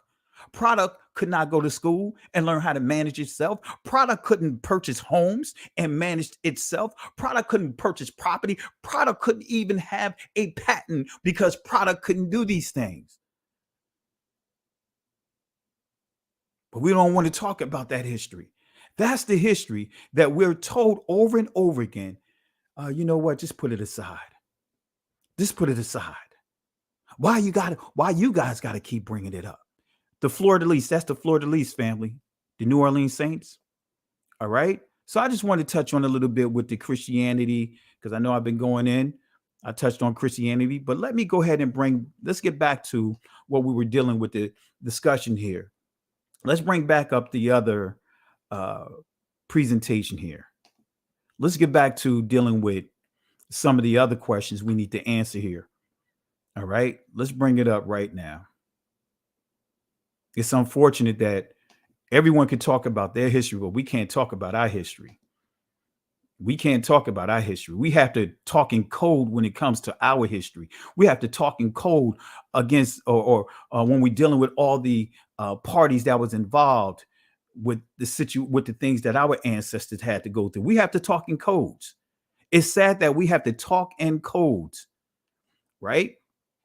Let me deal with this here. Since I mentioned Georgetown, for those that don't know this, let me just mention Georgetown. It wasn't just Georgetown.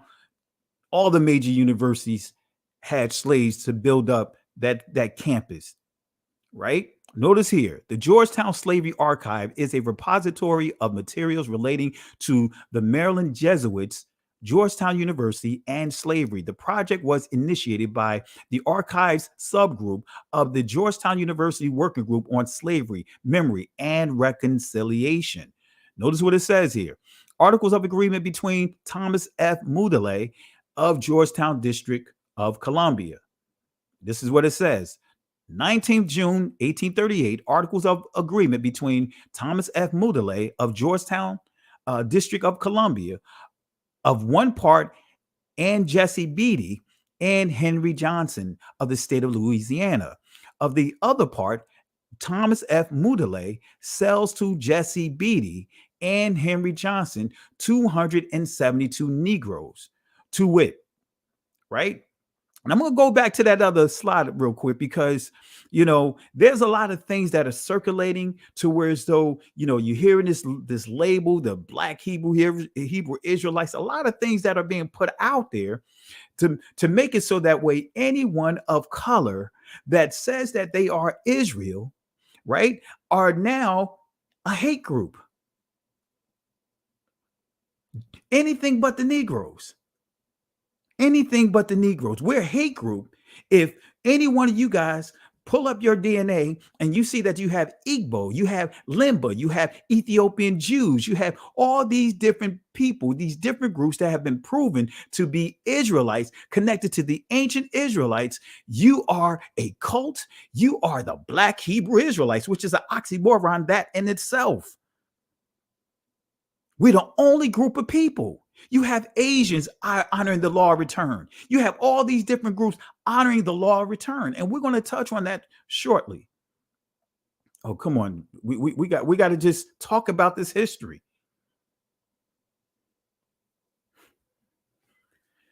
Masters must answer the Moberly's diaries. Notice what this says here, family.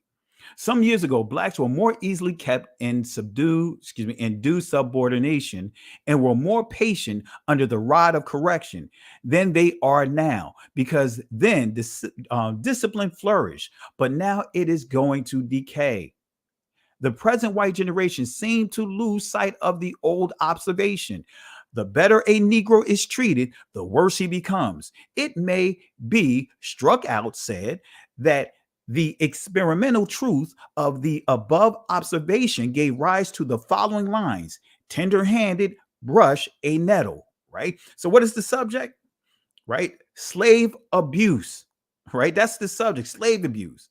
Masters must answer for their slaves on page 142 of this source for exposing the lives of their slaves by not providing them with bed, comfortable housing, permitting whole families of children without regards to sex to sleep in the same bed, by which means they become corrupt in their tender years. They were making grown men sleep with little babies, little kids, promoting pedophilia and all this other. Oh man, not providing them the necessity, or should I say the necessary food and raiment. Because when you look at the Negro codes, the master, the slave owners had to buy an outfit for the slaves once a year, clothing, to a change of clothing, put it that way. Because I'm not going to say an outlet like they going to the mall. No, something to wear. They had to provide garments, something for them to wear once a year, a pair of shoes once a year. That's in the Barbados slave code. But anyway, we're going to cover that another time, right? So we dealt with the education, right? And I want to touch on another thing here, right? Let's get to anti-Semitic, right? Let's go to what the Britannica encyclopedia say about anti-Semitism. Hostility towards or discrimination against Jews as a religious or racial group. The term anti-Semitism was coined in 1879 by the German agitator Wilhelm Marr to designate the anti-Jewish campaigns underway in Central Europe at that time. Although the term now has a wide currency, it is a misnomer, since it implies a discrimination against all Semites. Arabs and other peoples are also Semites, and yet they are not the target of anti-Semitism as it is usually understood. The term is especially inappropriate as a label for the anti-Jewish prejudices, statement, or actions of Arabs or other Semites. Nazi anti-Semitism, which culminated in the Holocaust, had a racist dimension in that it targeted Jews because of their supposed biological characteristics. Now, these are some key words here. Had a racist dimension and that it targeted Jews because of their supposed biological characteristics, even those who had themselves converted to a religion or whose parents were converts. So it's saying here, according to this, the Britannica Encyclopedia, is saying that converts, those that are not blood descendants of the ancient people who converted by way of religion, right, or whose parents were converts, who are not blood descendants to the ancient Israelites, but converted by conversion, can still fall up under anti-Semitism. As far as use the label of anti-Semitism, they can still be considered Semitic. That's what this source is saying. I'm not making this up. I'm giving you a source here. But we're not going to stop there. We're going to continue on. We're going to continue on with these sources. It says targeted Jews because of their supposed biological characteristics. The word supposed, let's just see what supposed mean real quick. Supposedly, it says according to what someone told you, according to what is believed by many people to be true. Let me say that again, supposed or supposedly, according to what someone told you or according to what is believed by many people to be true. Yeah, the Middle East, right? Look at here. This is New York Times. The Middle East. I'm gonna bring some other New York Times articles up so we can get clarity here. Until this century, nobody talked about the Middle East because neither the term nor the states and the region existed. Both were the work of the victors in World War I. Wait a minute. So the Middle East, that's not an old term? The true begetters of the furies that still rage. The term Middle East was coined in 1901 by Admiral Alfred Thayer Mahon, the celebrated American advocate of naval power. It was popularized in speeches in 1916 by Sir Mark Sykes, a British member of Parliament. Wait a minute. So we see, right? We see getting clarity on what anti-Semitism is. We're getting clarity on the Middle East. Let me go to another item here that we want to cover here. Let's deal with the word Semitic, right? Let's deal with the word Semitic. Matter of fact, let's deal with Josephus real quick, right? For those that carry the title or been labeled African Americans, because guess what, family? Just because you have melanin in your skin, just because you dark and classified as being black under the institution of race, guess what, family? You're not the only one that can use the title of African American. A Caucasian. There are Caucasians that refer to themselves as African American legally because they're from Africa and they are Americans here. So that label African American doesn't tell you anything except that you, far as us, our origin is in the continent of Africa. So with that being said, let's see what Josephus had to say here. I'm just going to start at here. Malchus, who wrote a history of the Jews in agreement with the history of Moses, the legislators, relates that there were many sons born to Abraham by Keturah. Nay, he names three of them: Aphir, Surim, and Japhran. That from Surim was the land of Assyria denoted, and that from the other two, Aphir and Japran, the country of Africa, took its name. So according to Josephus, who is an Israelite, right, who is an ancient Hebrew Israelite, gave an account stating that the word Africa, the name of Africa, is the origins of it, Afar, comes from Abraham. It is a Shemitic or Semitic. It's a Shemitic term. So when we deal with the table of nation in Genesis chapter 10, when you understand the table of nation, family, every descendant that comes out of the loins of Shem, they are Shemitic or Semitic, according to the definition. Anyone that came out of the loins of Eber, they are Hebrew, right? That includes Ishmael. That includes Moab, Lot. That includes all of them. Now, when we go down to the loins of Abraham, his seed, the promised seed, now we get into Isaac. Isaac, right? He's a Hebrew, but he had two sons, twins, Esau and Jacob. Esau was a Hebrew. Jacob was a Hebrew, but both of them are not the fathers of the Israelites, right? Esau is the father, the progenitor of the Edomites, and Jacob, right, whose name was changed to Israel, he is the father of the Israelites. So guess what? The Moabites, the Ammonites, all of those guys were Hebrews, but they're not Israelites. Words of confusion, family. So here it is. Let's just go with what Josephus says. Let's just say if Josephus saying here is true. How can someone be anti-Semitic if their origins is Africa, right? And Africa, just the label itself, is a Semitic or Shemitic term, but I'm not going to stop there. Let's go to the Oxford Dictionary definition of Semitic. It says relating to or denoting a family of languages. See, initially that word Semitic was related to languages, but it morphed into ethnicity, a particular group of people. So we see here Hebrews, Arabic, Aramaic, and certain ancient languages such as Phoenician, Akkadian, constituting the main subgroup of the what? Afro-Asiatic family. Wait a minute. Afar, guess what?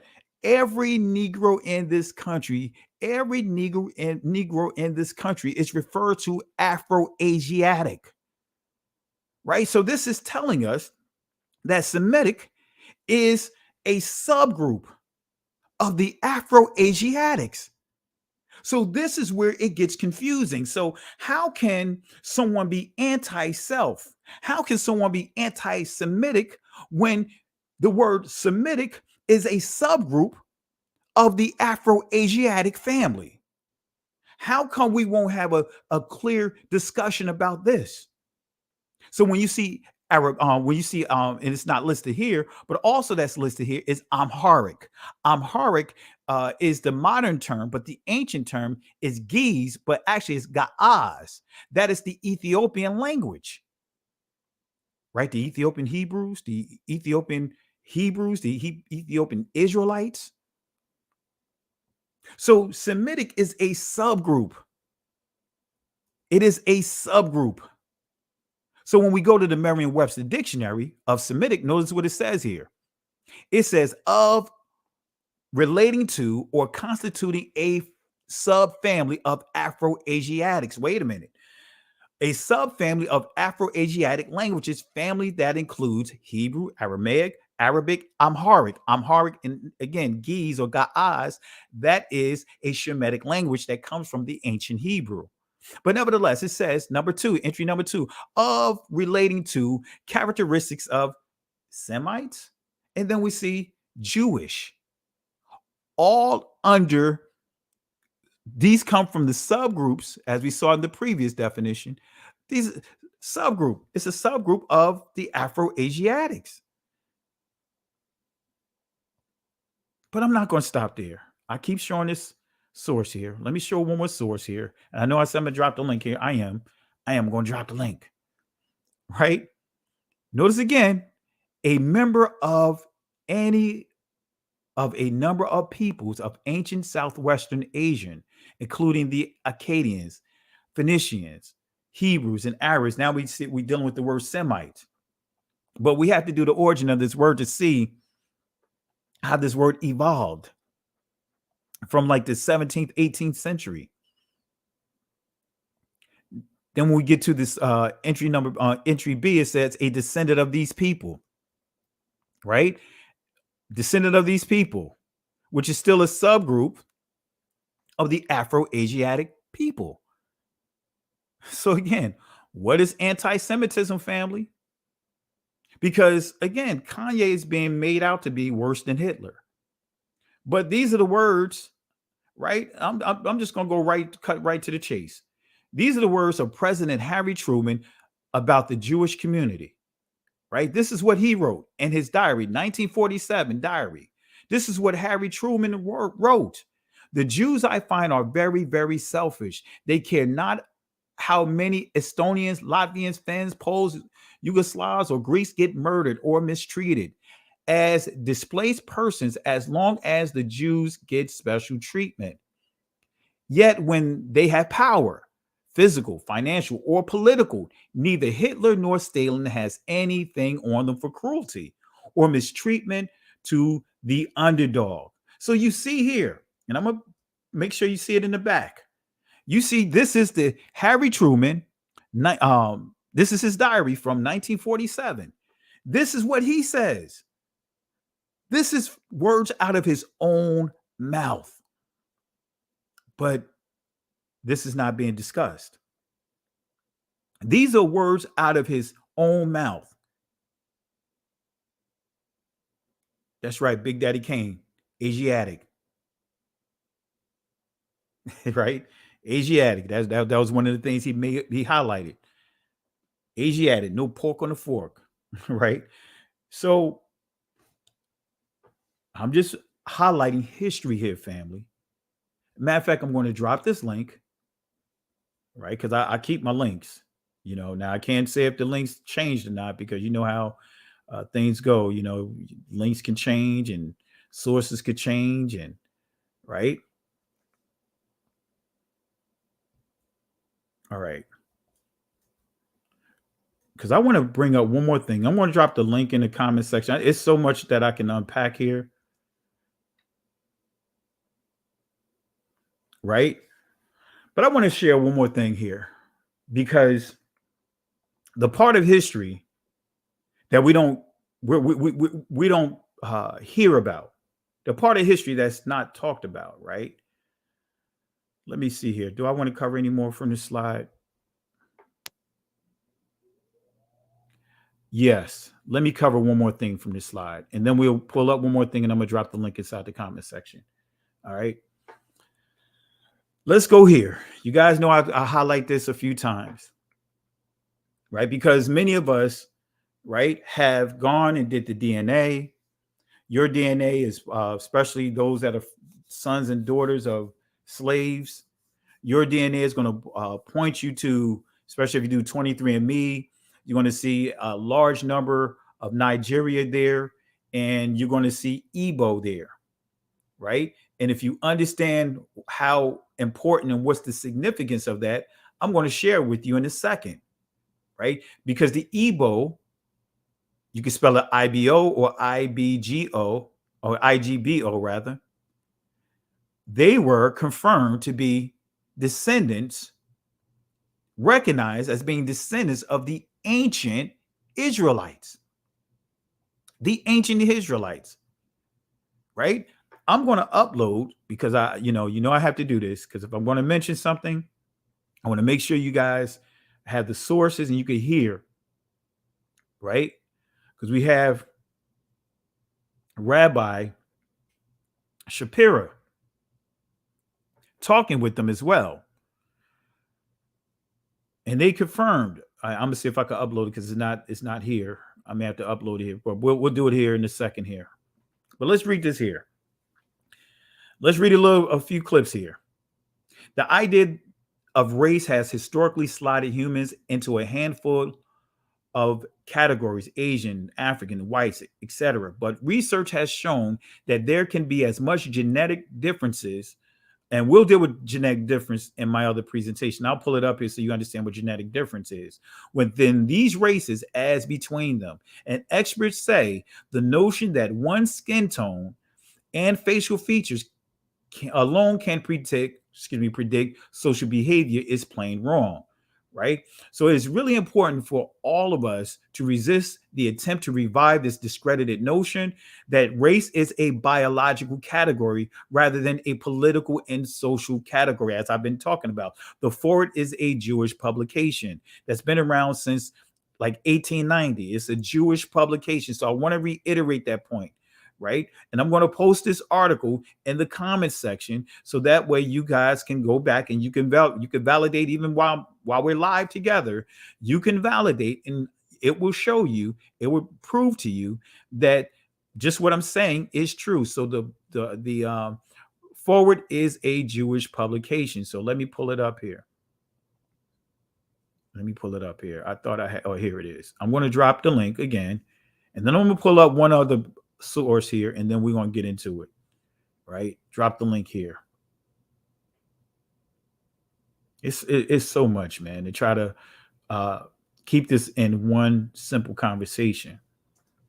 But these are the discussions that no one want to talk about, right? So want to encourage everyone, hit the like button, subscribe to the channel if you're not subscribed to this channel. But these are the discussions that we need to have, family. You know, why is it that we cannot talk about our history? Why can't we, with these sources, help put together, connect the dots, right? Why do we have to be pushed or promoted as if we are crazy for doing the research and getting clarity of who we are? Right. So it says it's really important for all of us to resist the attempt to revive this discredited notion that race is a biology category rather than a political and social category, said Marcy Donofsky, director of the Center for Genetic and Society, a nonprofit scientific ethics group. So again, this is the Forward. I'm not going to get into the institution of race, but I just want to highlight more from this article. This is the key here. It says Ashkenazic Jews often find themselves in the in the peculiar situation of being 90% Ashkenazi Jewish and 99% European. Let me say that again. This is a Jewish publication, The Forward, that prides itself of protecting the Jewish community. And I'm not throwing any slander at this publication, but I'm just making it clear. I'm just using them as a source, right? They question, saying that, hey, those within the Jewish community should not be using DNA to try to say that they're part of the Caucasian race, the white race. That's what they're talking about. The dangers of DNA, of using it to try to push the notion of the institution of race, because the institution of race was not based upon any scientific equations. You know, and Audrey Smetley, a famous or a very notable anthropologist, she made it clear when she wrote about this for PBS. So notice what it says here. Ashkenazic Jews often find themselves in the peculiar situation of being 50% Ashkenazi Jewish and 99% European. Wait a minute. So it's saying the Ashkenazi Jewish community, and for those that don't understand Ashkenaz in Genesis chapter 10, right? Those first 5 verses, I believe down at the 5th verse, between the 4th and 5th verse, you'll see that it starts off with the sons of Noah. But under the sons of Noah, the particular son Japheth, you will see Gomer being the son of Japheth. And under Japheth, right, you will see Gomer. Then from Gomer, you will see the term Ashkenaz. Ashkenaz is transliterated, it's interchangeable with Germany, right? Ashkenaz, Germany. Ashkenazi, German. So when you see Ashkenazi, that's synonymous to German. This telling you the place of origin. So the Forward saying here, 99% says 90% Ashkenazi Jewish and 99% European. So 99% European. What does that mean? And I'm going to show you this when I get back to the other source. Sephardic Jews may be told they are mostly Middle Eastern and North African and less than 10% Ashkenazic, right? Let me go further here. This guy by the name of Stuart Schaufman did his DNA. They actually had him in this article. You can read and get into the details here, but notice what it says here. It says, I was curious. This is his testimony. I was curious because you never know, says Schaufman. Family stories are just stories. Schaufman, who learned that he is 99.8% Ashkenazi Jewish, said that test hasn't made much of a difference. He's saying he did a DNA test, right? He learned that he is 99.8% Ashkenazi Jewish, which still falls in line to telling him that he's basically almost 100% European, 99.8% European. Said the test hasn't made much of a difference on his sense of Jewish identity. Judaism really informed who I am and my values and my worldview. So Judaism, this belief system, this religion, it says Judaism really informed who I am and my values and my worldview. So he says Judaism is telling him who his identity is through Judaism, even though the DNA is telling him he's basically 99.8% European. He's saying Judaism is telling him who he is, telling him that he is Israeli. All right. He says, Schaufman says, 23andMe hasn't made me more or less Jewy at all. I'm just Jewy. However, Schaufman added, he's Jewy and white, while other Jews, Sephardic Jews, Ethiopian Jews, can't claim distinction. He's an ethnic minority, but a white one nonetheless. And here's the kicker. He says, I get all the benefits of white privilege, he acknowledged. So he's saying that he's Jewish by way of not Sephardic, but Ashkenazi, and he gets all the benefits that comes with the territory of white privilege.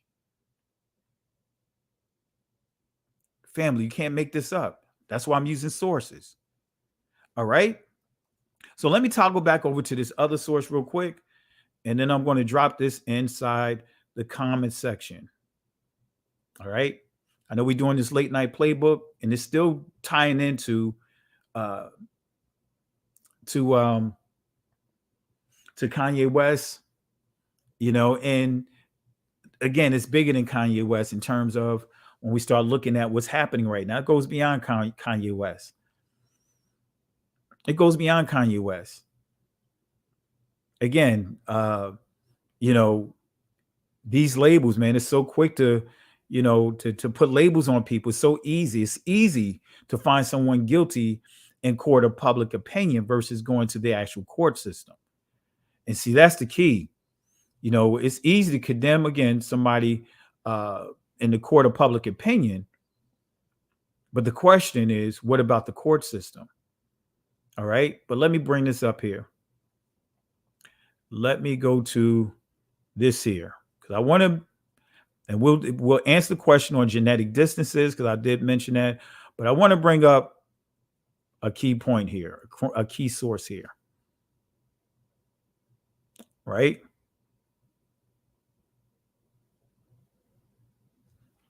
All right, let me bring this up here. All right, let me share this here. I just want to put this out there since we have some people watching for the first time. And I want to put this up here about the Igbos.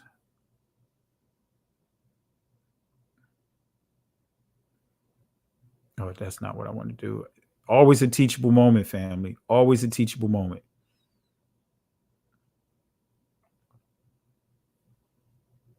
Let's see here.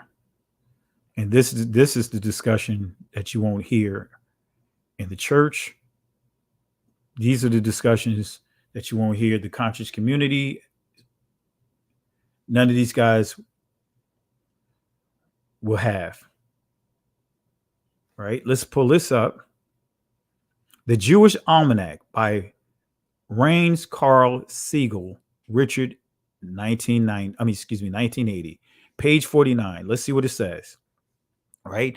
Henry Alfred Kissinger, right? The Jewish Almanac, 1980. I encourage you guys to purchase this book. Henry Kissinger, Secretary of State under President Nixon, right? Jewish, right? That's what the Jewish Almanac is all about, giving a history of the Jews, the Jewish people, right? Giving a history of the Jewish people. So Henry Alfred Kissinger, U.S. Secretary of State under President Nixon. I just want to show you this here, right? Let me drop this source inside the comment section. Let me drop the source in the comment section so that way no one can say that I'm not giving sources. Let me drop the source in the comment section.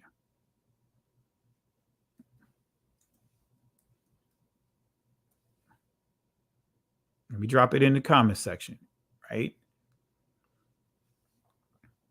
All right, that's Jewish Almanac. You could get this on Amazon used, probably spend anywhere from $50 to $100 on it, but it's worth the price. It's well worth the price. All right. Now, let's see what Henry Kissinger said in his memorandum.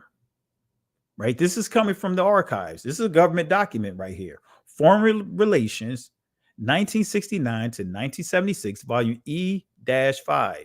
Documents on Africa, 1969 to 1972. Memorandum, Henry A. Kissinger. Let's see what Henry Kissinger says. Notice what he says here. The Igbos are the wandering Jews of West Africa, gifted, aggressive, westernized. But the key is he recognized that the Igbos, just like this Sephardic, I'm trying to think of the Federation name. If you guys remember the name, some of you guys are watching, let me know, and I'll see if I can put it up here, and I'll make sure I give clarity to the people that are watching, and you can confirm that, right? So the Igbos, the wandering Jews of West Africa, didn't say that they're like, they didn't say that they probably be. He made it clear that the Igbos, are the wandering Jews of Africa.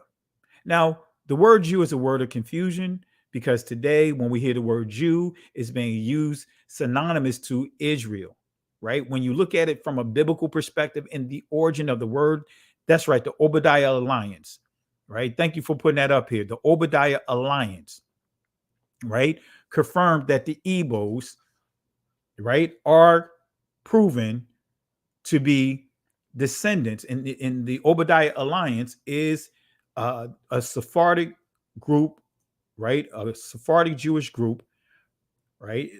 And they confirmed that the Igbos are blood descendants of the ancient Israelites, right? We already know about the Limba, right? And again, something that cannot be contested. Let me put that up here. I'm gonna go to their website and see if they have the letter, the confirmation, the affirmation of them.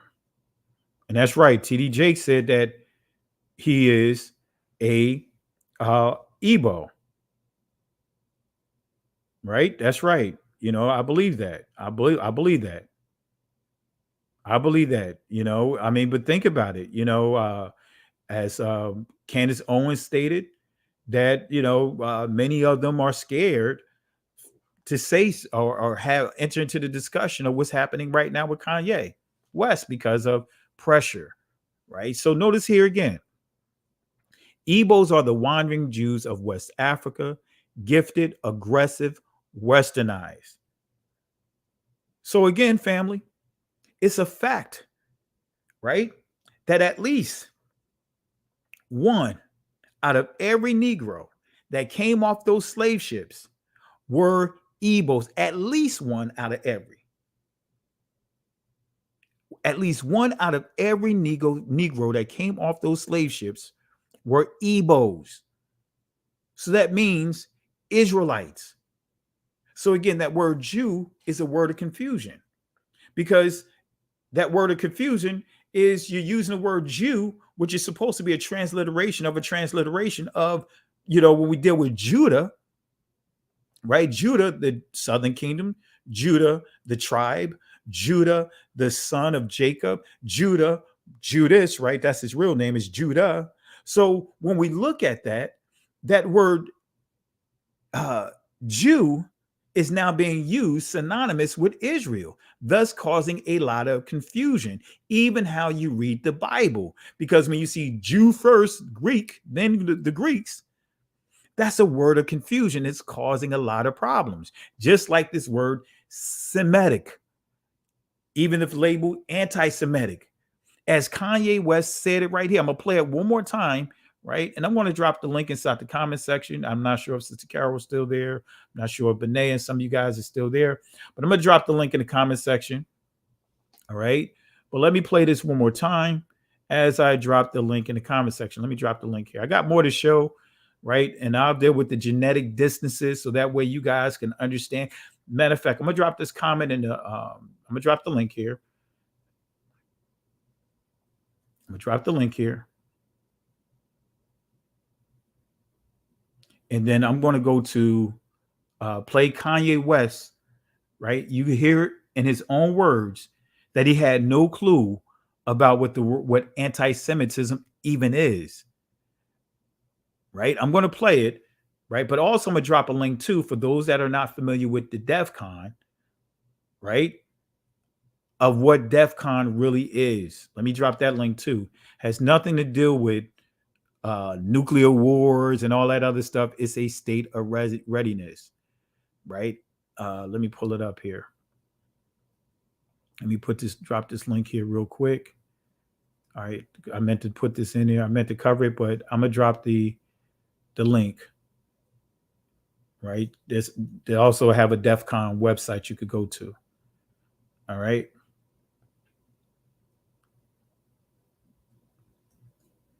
Okay, here we go. So I'm going to let you guys hear Kanye's words himself, right? Let me bring it up real quick so you can hear his own words.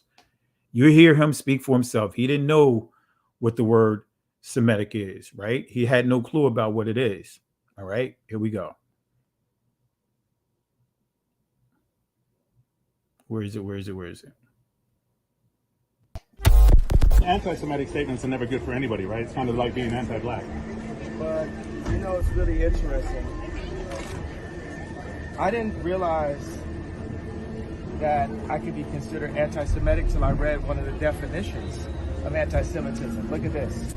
The definition says, making mendacious, dehumanizing, demonizing, or stereotypical allegations about Jews as such, or the power of Jews as a collective, such as, especially, but not exclusively. This sounds like let it go by.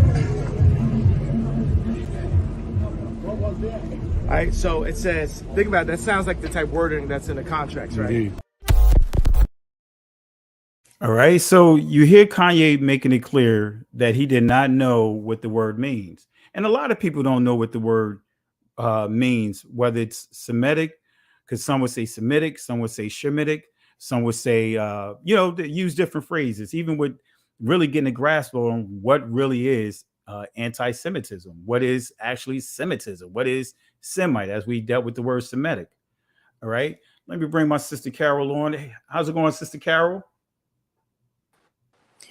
Wow, you walking tall tonight, stepping on all kind of necks and legs and arms and limbs with this documentation, this discussion you have going on tonight, with 1,500 people in the chat watching. Wow, I didn't realize that many people watching. Yeah, it's that many in there. Yep, all eyes on you, Tupac. No, I'm not Tupac, not Tupac, but I just wanted to have this discussion because, especially when we start looking at social media, we know how things can be amped up with social media, and like I said, we've already said this a number of times that could Kanye West have done things a little different or said things a little different, or that we didn't agree with some of the things that he's said in the past. But when you listen to him, he's making it clear that even with the word anti-Semitism, it sounds like, even listening to him, he didn't have a clear understanding of what the word meant. No, he did not. So again, and for me is, taking a step beyond that is when we start getting into history, about us, about our people, when it comes to identifying with who we are. Now, I want to make this clear. I'm not saying that every person of color is connected to ancient Israel, but my heritage was always clear from my family, saying that I'm a descendant of Israel, my family heritage, right? And DNA proved that. But but it seems as if we still have to deal with a great amount of ridicule because of that. Absolutely. So that's why I just wanted to go do this teaching here, because unfortunately, these are some of the things that come with the territory of the climate that we live in. It just seems like no matter what we do as a people, we just get the lower end of the stick no matter what. Absolutely. Now again, that's why I want to make sure that when I talk here tonight, and anytime I do presentations like this, I want to make sure this is about doctrine. This is about dealing with religions. I'm not dealing with trying to get personal with anyone, right? Even though my history is personal for me. So before I say anything else, someone else is sitting in the back here. Let me see who this is here. Let me see it. Eloy. Hey, Eloy, I hope I didn't mispronounce your name. It's all right. It's Eloy. Eloy. Okay. How you doing tonight? Good evening to you. I ran across your live feed and I saw the conversation, and I was watching what the things that you were describing and the books and the quotations and all that. And obviously this this situation that's going on is a big to do with Kanye. And I wanted to chime in a couple of points according to the things you said, but you said a lot. Just a point of view that I wanted to express that I think often falls the wayside, but maybe not. But I think it's not emphasized enough. If I could do that. Okay. Okay. So, you mentioned a lot of things. This gentleman, the artist, very famous. I particularly don't listen to his stuff. Never have, but I'm a rock and roll guy. He has a strong voice. He happens to belong to a very minority group, in my opinion, which is the individual, which is the first standard, in my opinion, that one should focus on when going back and forth with people, interacting day to day. You don't confront a wall of a certain category of people, although we see categories, but categories in the brain that are used, generally speaking, to make broad block concepts functional so that people can move about. But a lot of people get stuck in the broad block concepts of categorizing people and things and such, and never. Now, real quick, as you're saying that, would you agree that race, the institution of race, the whole construct, the system itself, falls right in alignment with what you just pointed out? It promotes that 110%. Although you can't go 110%. Absolutely, I know what you're saying, but yeah, because what it is it was a tool. There's two things to that. There's many things to that, but two that I want to point out. One, we have to do it as individuals if we're curious and just want to know. It's hard to go back, focus the lens, and look at the people back then, in particularly the colonization and transatlantic slave trade. It's difficult to go back and not overjudge from our vantage point today. And what I'm trying to say is people today may continue to and do have certain biased ideas and racist ideas and such. We see it. But those people were trapped in a time warp of their own where certain things politically and such were happening. But regardless, you have to go back and examine the past. So I agree with that. I'm just saying that a lot of people look at the past and then. So we are descendants from all our ancestors, but we're not culpable.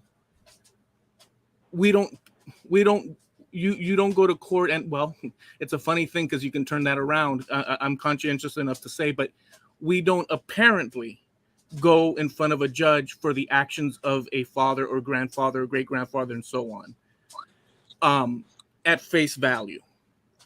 Okay, and I know it's more complicated because I've been studying. I know what you're saying. I'm following you. Okay, so it is complicated, but going back to the situation, we are individuals first. So this artist, formerly known as such, now as Ye, he has a big platform. He said things that are in the context of broad category for a population of people, which you were trying to sort of like clear up on these very specific things like Semitic and such. And this, these people are for the Ashkenazis generationally in Europe, Germany, and so on and so forth. But like all of us, we're the ancestors of so many people, and they, by hook or crook, trace back to a beginning, just like any of us would, even though they're European. they've been persecuted under the label of Jew and under the label of the attributes that have been placed upon them, whether or not people think it's true or not. They've been persecuted under that category to the point where they're not even looked at as, let's say, white. So they have been persecuted. When you attack, when what he said was wrong and bigoted, it doesn't mean that he's an evil human being that should be destroyed and the end of the universe should occur. But it does mean that he has a position of power, and what he said was bigoted. A lot of people say things that are bigoted, but you get what I'm trying to say, right? He could have not used he could have said Mr. Such and Such, talent agent such and such, and Mr. So and so and Mr. Such and such. That would have been better, because you can flip it around and take any other group and do the same thing to them and say, oh, this group of people attacked me, and therefore all of them are culpable of the actions of a few. I've seen it happen to other groups constantly. Online comments where they say, oh, it must be because all these people are so and so and all these people are such and such. They're not thinking. They're just saying, let's group all these people because we don't like them, because we've been taught that way, or we're just naturally, angry. So let's group all of these people as if they function as one collective organ. And that's not true. It's not true for African Americans, it's not true for Hispanic people. It's not true for German guy. It's not true for any of them. We're responsible for ourselves as individuals. And if we do wrong, it's on us, not my father and my sister and my cousin and so on and so forth. I think that's the best way. I definitely understand where you're getting at with that about Kanye being responsible for his actions. I'm not taking away, and I'm not saying that he's not responsible for his actions. And I'm not trying to make excuses for him, but we have to be real about far as what happened to when I say our people, my ancestors. Just the layers of oppression, systemic racism, the things that we have to be subjected to. The 400 years, so to speak, behind the curb. We don't have generational wealth that's most of us that have been handed down, and a lot of generational wealth has been established off that institution of slavery, right? So I definitely understand your point, but at the same time, I want to put that out there that yes, even though I understand what you're trying to say, as far as convey that we can't hold our ancestors, so to speak, be held for their decisions, the decisions that they made. But at the same time, many are still benefiting from the decisions that they made, especially when it comes to generational wealth, right? Mm-hmm. And so my question for you, and I'm gonna bring someone else on here too that just jumped in. My question to you is, right, because I stated this before in my other presentations with dealing with this situation, that when that word death versus DEFCON can make a world of a difference, right? So I said it from the beginning, I couldn't agree with him using that, right? In any expression, but when he explained himself, he said it was a typo, right? But okay, we give him that. But for me is, and my question for you, the other part of that tweet, he said that blacks are Jews, right? He didn't say those people over there are not Jews, but we're the Jews over here. In that statement, he said that blacks here in America are Jews, right? What are your thoughts on that? Because when you think of anti-Semitism and when you think about Jew and Jewish, so to speak, and especially some of the things like myself is dealing with and others that are watching, we get a lot of ridicule of like, nowhere in the world could you be connected to the ancient people of the book, whereas though my family tradition proved it, my DNA, because I say, hey, not hey, I say others would say, show me a DNA. DNA proved it, and others are proving it, but we still deal with a lot of ridicule, but no protection. We get labels, but no protection. So do you think that when Kanye said that part of blacks being Jews, or, we already know the word Jew, where it is now is not where it was in the 16th century, because at that time it was being used for Judah, specifically. Now it's being used synonymously with Israel. Kind of a confusion, could be confusing for many. But what are your thoughts on that?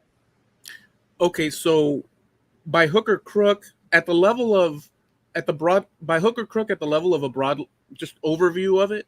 Now this doesn't satisfy your question directly, but I can answer that. But I want to be clear at the broad level.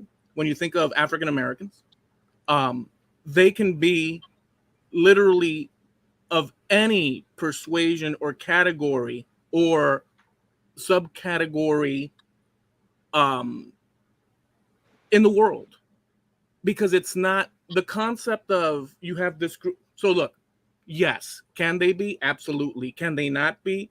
At the broad level, more than likely, all of them are, or all of us are anyhow, because when you go back in time, it's like a funnel, and we're not the same population we were when we started in this life, in this, generations and generations back.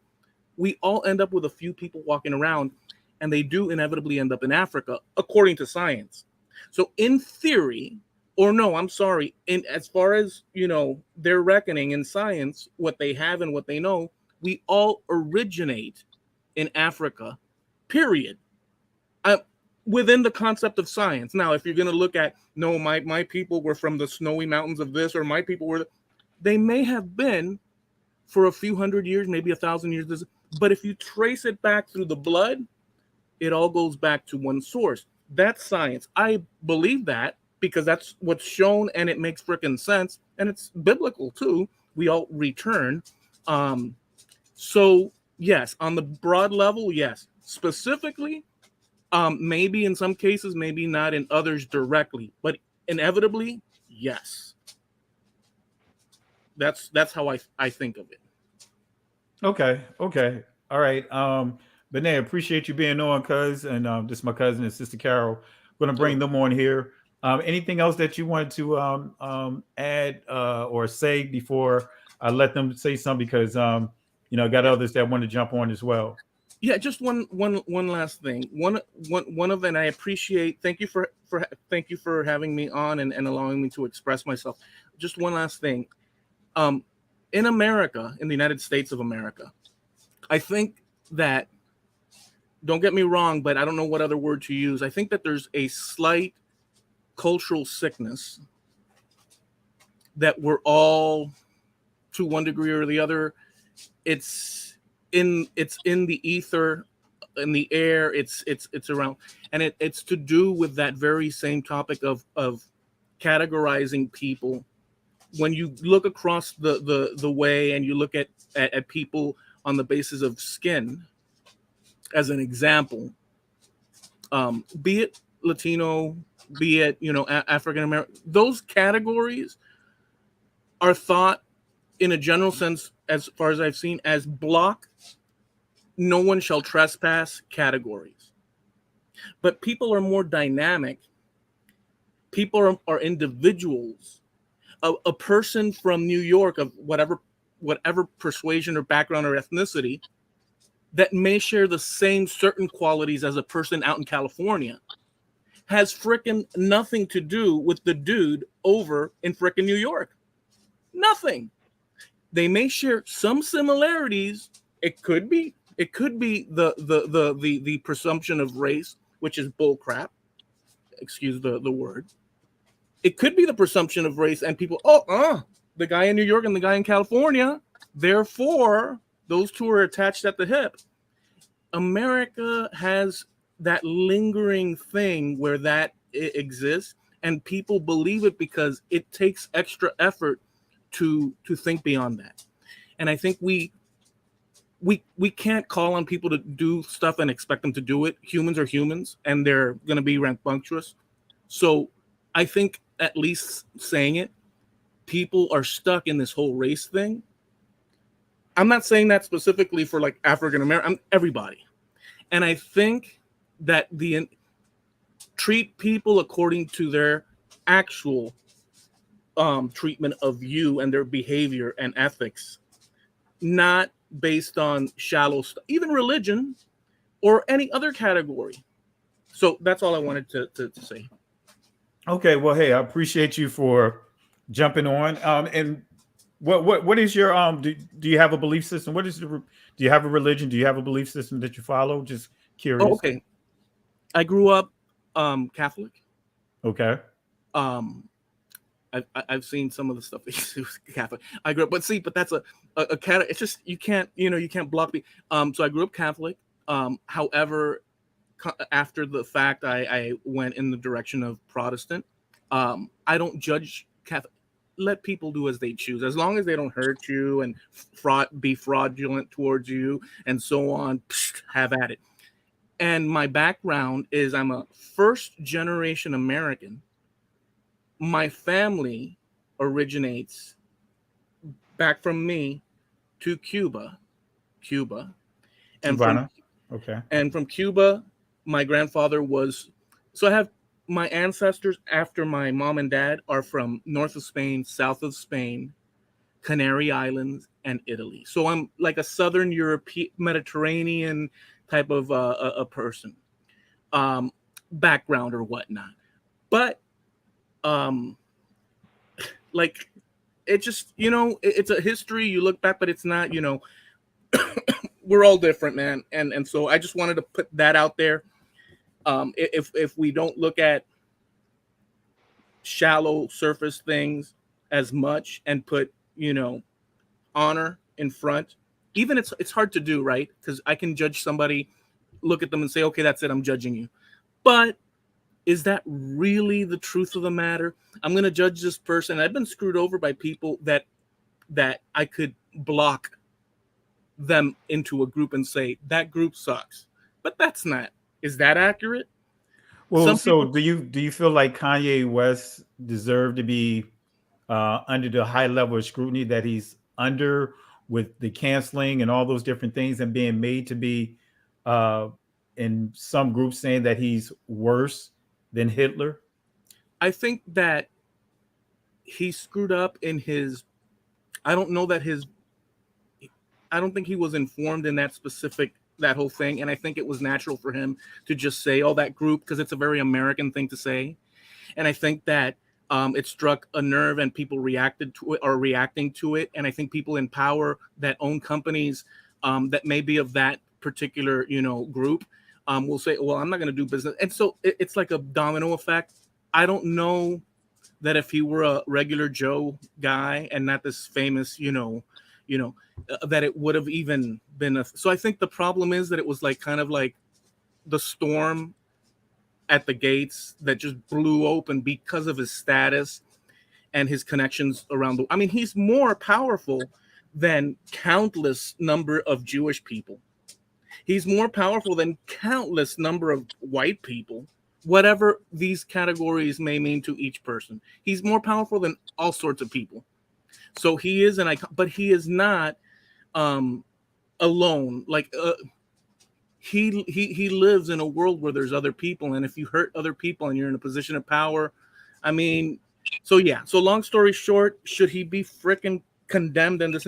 I don't think so. I think that he should go and say, well, look, it's these individuals that did this bad stuff, and we're gonna fight them, and then you get all that negativity off of your back, because now you're indicating so and so did wrong, like you would in court. You don't go to court if somebody breaks into your car and say, well, it was a Hispanic guy, therefore we're going to judge everybody from blocks, all these 5 blocks.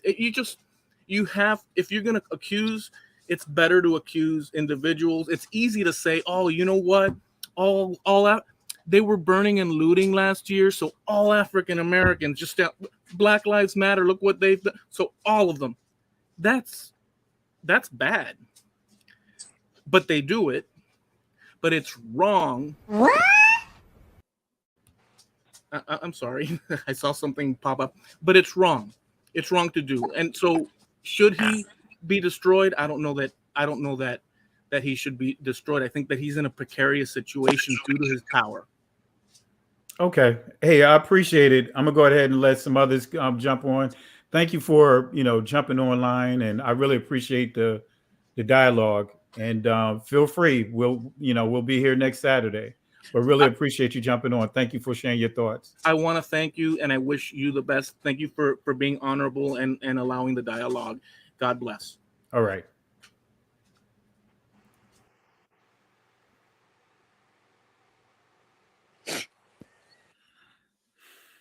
Well, boxes. Hey, how you guys doing here? Let me do this real quick.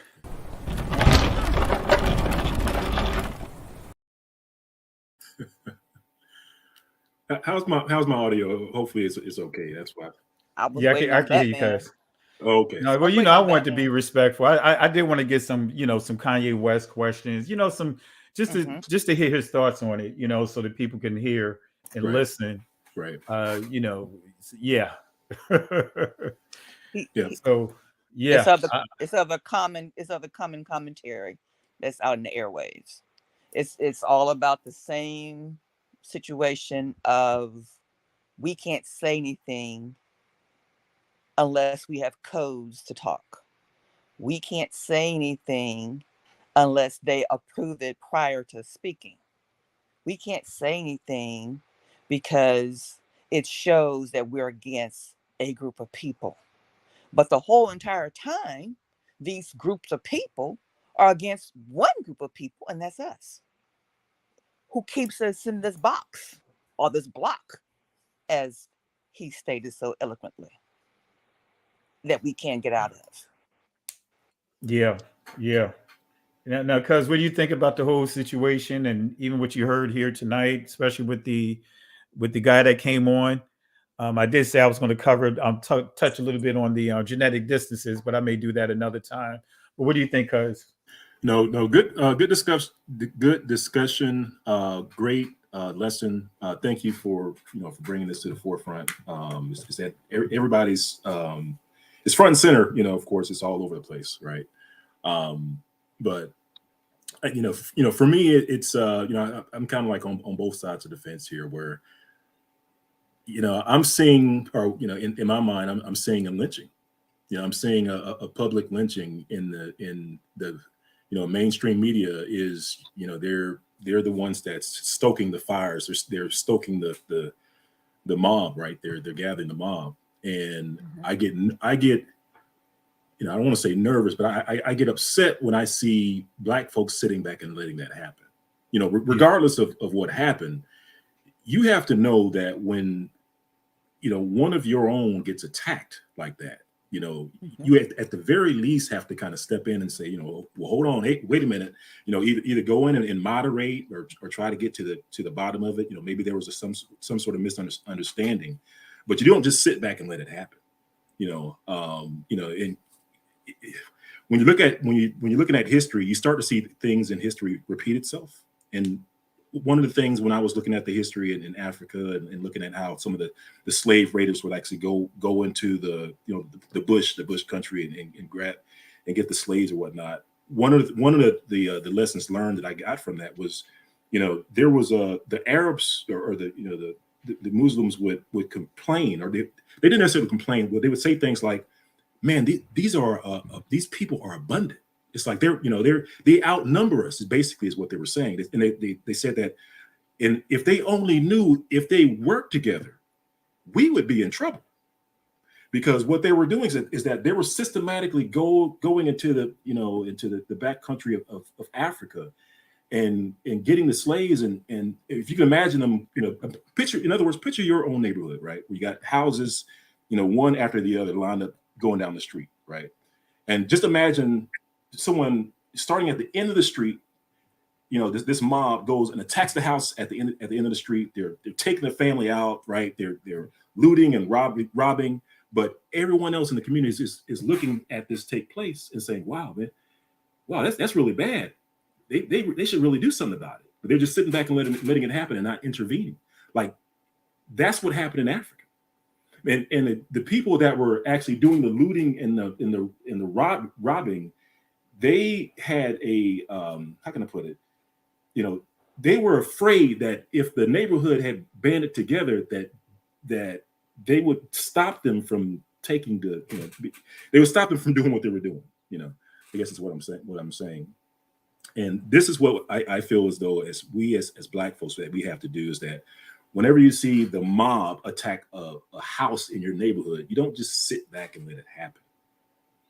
Go ahead. Go ahead. Oh, I'm sorry, cuz. Go ahead. No, just I was finishing up. I was saying you don't sit back and let it happen. You know, as a neighborhood, you go and stop the mob. And then if there's any issues that you have to work out, then you work out. But you have to, as a neighborhood, you go and stop the mob from coming into your neighborhood. Go ahead, Gus. Yeah, because see, the way that I was raised, you know, and I was raised old school, is one thing we always had to talk or the reminder before we left the house, me and my brothers and all of us, 14 of us being raised in one 2-bedroom apartment. But we were always reminded that, you know, when we walk outside these doors, don't let anyone harm your family, regardless of our disagreements outside these doors. That if someone come at any one of us, we all better be fighting together. Correct. Right. And it's the same thing with this Kanye West situation, like you pointed out. In other communities, they protect each other. Correct. But in our community, you know, you see most of our people are throwing them under, not most, I'm gonna say many of our people are throwing them up under the bus. Mm-hmm. And a lot of them supposedly know scripture. But I just couldn't get with that program. Can't understand that. How can we throw our own people up under the bus? Even in the book of Nehemiah, right? They built the wall, and then once they built the wall, then they started dealing with their internal issues.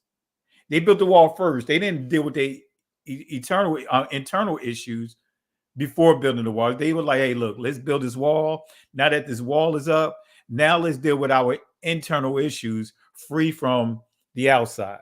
So I totally agree with you, Vinaya.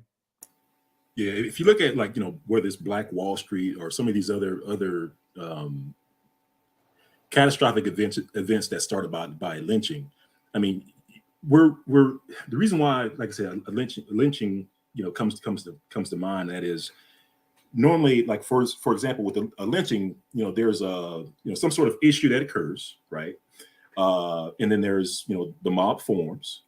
Then the police officer or the local authority step in, and you know, for a lot of cases, you know, when we're talking back in the, you know, early 1900s, you know, shortly after slavery, you know, they would take the so-called Black person that made this offense, and they would take him and put him in the jail, right, awaiting, you know, and basically they would be awaiting their day in court.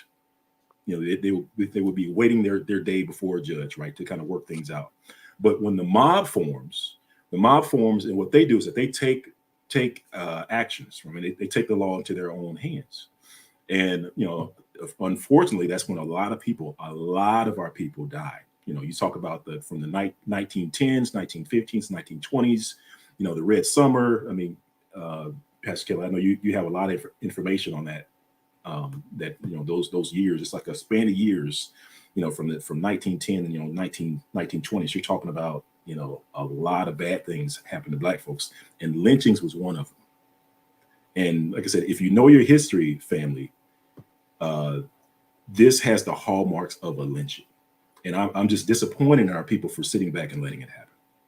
Absolutely. Want to give a shout out to Dante Forston. I dropped a link in the comment section, Dante, if you want to jump on. You know, we always have room for you. Really appreciate you. Thank you for the contribution, family. Let's show some love to Dante Forston, Black History in the Bible. For those that are watching for the first time, Black History of the Bible, Dante Forston put together a repository that has all kinds of sources that you can name and sources that you wouldn't even think exist, with so many sources proof of who we are, who was on those slave ships, who do we descend from. So I want to just encourage everyone, subscribe to his channel, check out Black History of the Bible. Really appreciate you, Dante, and the link is in the comment section for you. All right, appreciate you. All right, Sister Kyrie, you going to say something? Yes, I was going to say something to Benea. Speaking of sources, you dropped a major nugget the other night you went live, and you dropped the House of Commons whole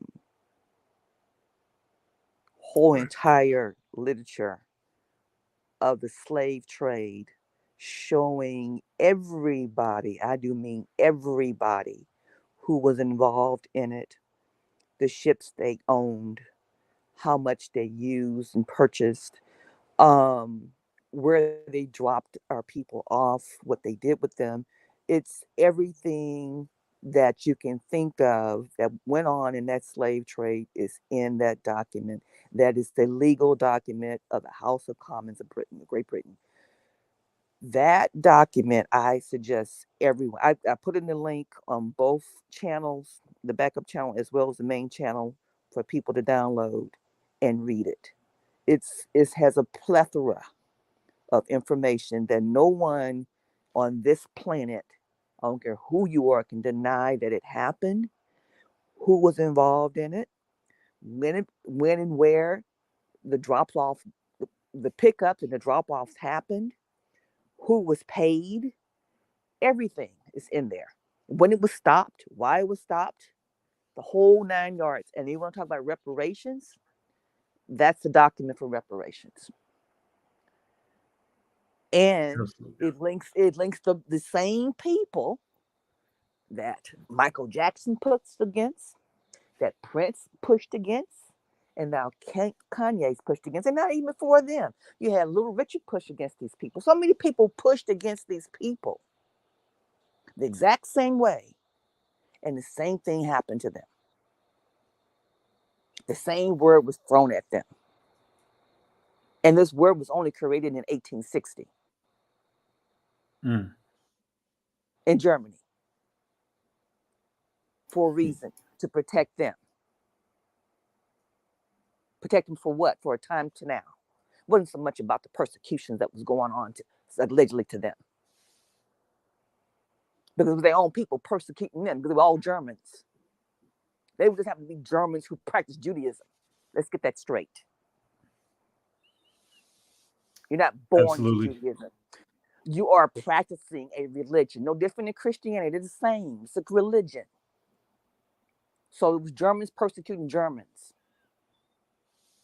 and Russians, and Khazars, and Ukrainians, and Polish. All in that region. But that document, Benea, that you dropped that night, I have been reading that like a child with a toy, because it points to every single thing that we've been talking about. That is the Confederacy of what went on in that war against our people. And I want to share some too, Sister Carol. First, I want to say shout outs to CTG. Thank you for the love. Thank you for the support. Really appreciate you, family.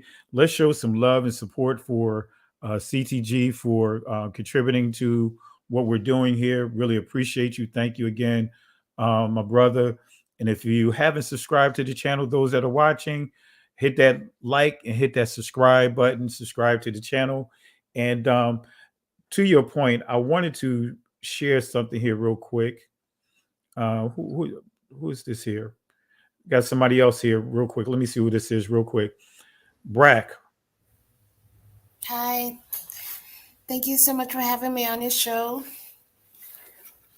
Oh, sure. Okay. So I just wanted to say that it's a bit of a complicated situation, because we all know, Kanye said slavery was a choice, and then he goes with what he says about George Floyd, and then with the White Lives Matter shirt, It's like in so many ways, I feel like he tries to push himself away from his people in the hopes of being with the others.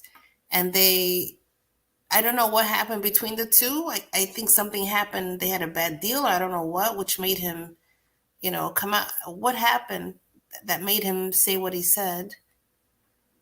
That he got a bad deal or something?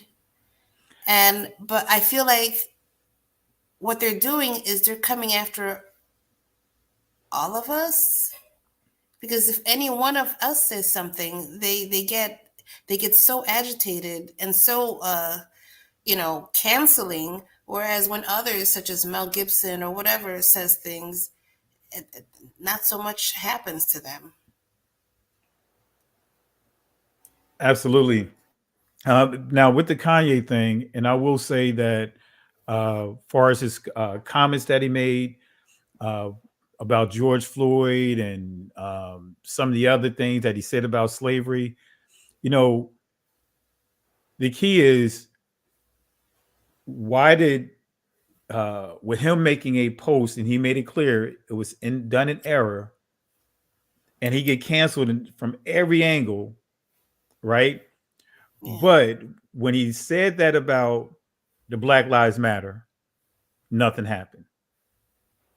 A few people was upset, but that was it. When he wore the shirt, White Lives Matter. You know what I mean? When he said the things he said about slavery. But when it comes to stating on a post, Def Con versus Def Con, and he admitted that he made a mistake, right? It was a typo. He admitted, but either way, why is it that he's dealing with this level of scrutiny now versus the scrutiny that he should have dealt with when he said that about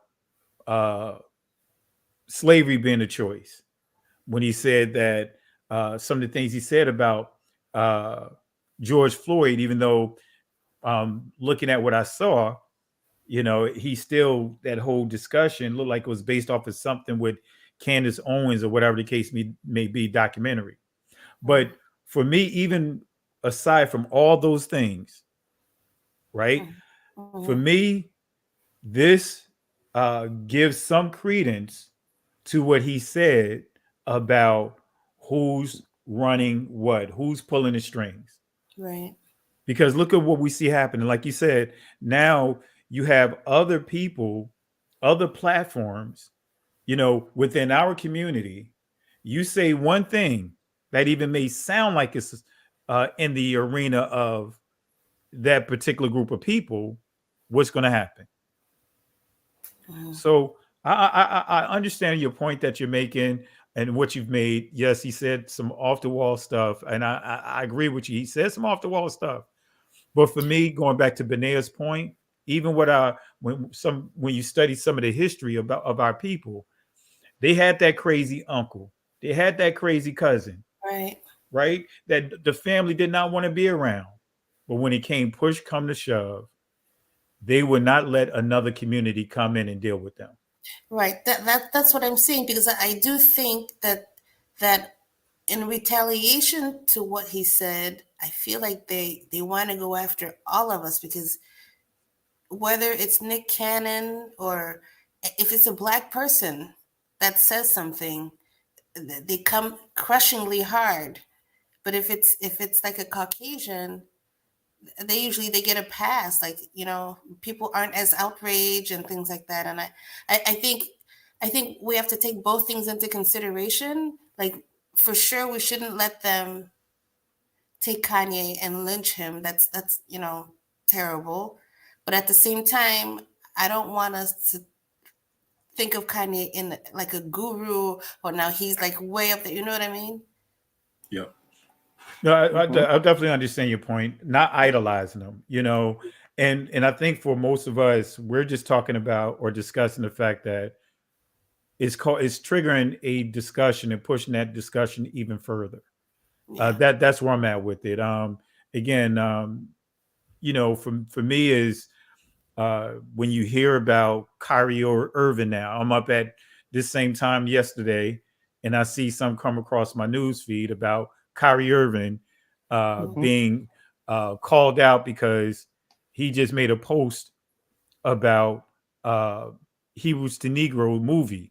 He just made a post about it, and he was being subjected to all kinds of scrutiny. You know what I mean? So, to your point, where does it stop? Where does it end? How far are those tentacles going to reach? So, but really appreciate you, sis. Got some other people jumping on, and Can I thank you say for one the more love and thing? support. Go ahead. Can I say one more thing? Oh, well, before you do so, let me give some shout outs real quick. Okay. Let me say peace and blessings to Dawn. All is vanity. Want to say thank you for the love and support with the super sticker. Also want to say, who else do we have here? Missed some of them. If I missed you, please, like the old school would say, charge it to my head, not to my heart. And you guys could blame Brack because she hogged up the mic and she didn't allow me to give you guys some shout outs here. So It was some Son of Shemite. Son of okay. Shemite. Give a shout out to him. He All right, gave I you a got it. super I got sticker. here. Okay, yeah. Yeah. Want to say Summer Shemites, Lorvins and family, subscribe, get his song, his music. Great musician, doing some great things. Really appreciate him. Appreciate you, my brother. And I thought it was someone else, but we'll get it. Go ahead, sis, real quick, and then I'm gonna bring my brother Jacobo on. And I think we got a couple other people in the background as well. Okay, really quick. I just want to say I can't stress enough, and I beg you all that we really do need to get our community together. You know, we need action. We need to start helping each other and living within a community and actually, you know, buying from each other and doing things. Like we have to live not just on the computer. You know what I mean?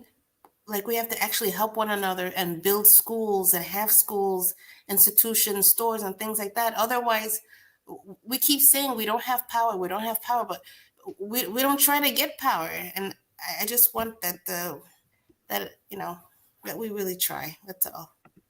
All right. Well, hey, really appreciate you, sis. And we're going to keep the discussion going next week as well. Thank you for jumping on anytime. Thank you again for sharing your thoughts. Really appreciate you. All right. And have a good one. All right, Yakoba. And I got my buddy Go Black to Africa in the building. But go ahead, Yakoba, got you on. What's up, Pastor Kelly? What's up, Banya? Sister Carol.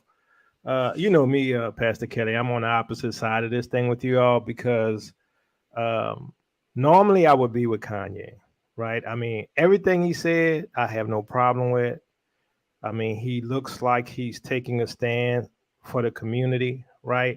And normally I would be with you on this, you know, just like I was saying on Ashonda's show, you know, I didn't wash my beef with Ron because Ron, I know, is a brother, right? Ron, I know, is pursuing the gospel and promoting Yeshua, right?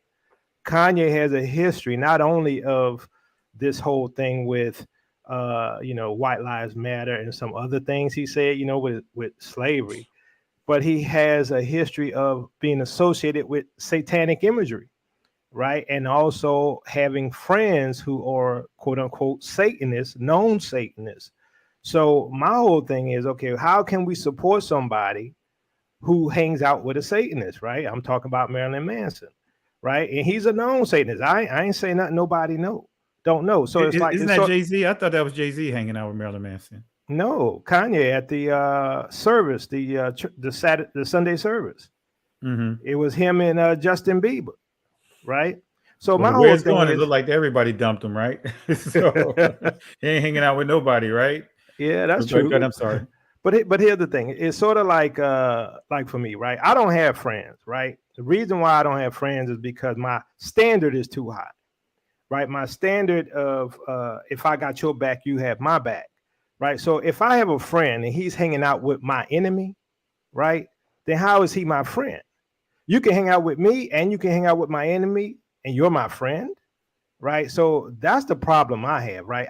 I can't give them the slide like some of y'all do. I can't do it until I see true repentance. Now, this is from somebody who's a believer, who's been in ministry. Not that I'm a Christian anymore. I'm a believer, a follower of Yahuwah.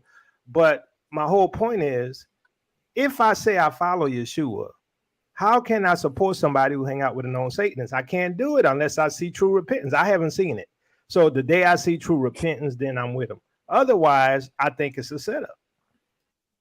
Definitely appreciate it, and you're right to have your opinion for me, right? And I'm gonna make it clear, and I said this on my brother Go Black to Africa. He'll tell you I said this. I am not falling on the sword for Kanye. I'm not. That's not where I'm advocating. But for me, what I look at this whole thing is the discussion that's coming out of it. There's a lessons learned that we all can learn from this, and he's definitely, a lot of things are being exposed in the process. Now, again, I am not falling on the sword for him. I'm not falling, why? Because number one, he got more than enough money to have other people fall on the sword for him, right? That's number one. But again, we know about his inconsistencies and all those different things. Well, for me, I'm looking at the discussion right now. What is the discussion right now? And how it's going to affect all of us? Because all of us are content creators. All of us is trying to wake our people up. And now, as he pointed out, and I played the clip earlier with Kanye West pointing out that he didn't even know that anti-Semitism was defined as someone talking about mentioning conspiracies towards the Jewish community as we know them, and all kinds of stuff. He said he had no clue. He was reading it. So I definitely understand the hesitation. And for me, again, I'm focusing on more so where we are right now with the situation and how it's going to affect all of us. Because we hear and we all gotten word about what's going on with Ron Dalton, Kyrie Irving, and those things. So appreciate it. Don't go nowhere, Jacoba. Got Go Black to Africa in the building. How you doing? What's good with you, brother? I'm doing great, Great to have you on. And family, if you haven't subscribed to his channel, go to his channel. He's doing a lot over there in the motherland, doing a lot, making us aware of what's going on over there, while at the same time making sure that we don't we don't sleep on what's happening over here as well. So keeping us balanced with the information. Appreciate you. Thank you, brother. Thank you, brother. Give me your Cash App too. We need to know your Cash App. I think because you have it down here at the bottom of your screen. Oh, you know what? Let me put it up here. It's scrolling across. I see it down there. I see it. I see it. Yeah, I'd rather send you the Cash App than send and have send it through the super chat, because YouTube's gonna take 30% of that. But I appreciate the work that you're doing too, brother, and all that right there. It's amazing, man, here in Africa, man. You can't send Cash App, man, in some of these countries, where countries you are, you can't even send money.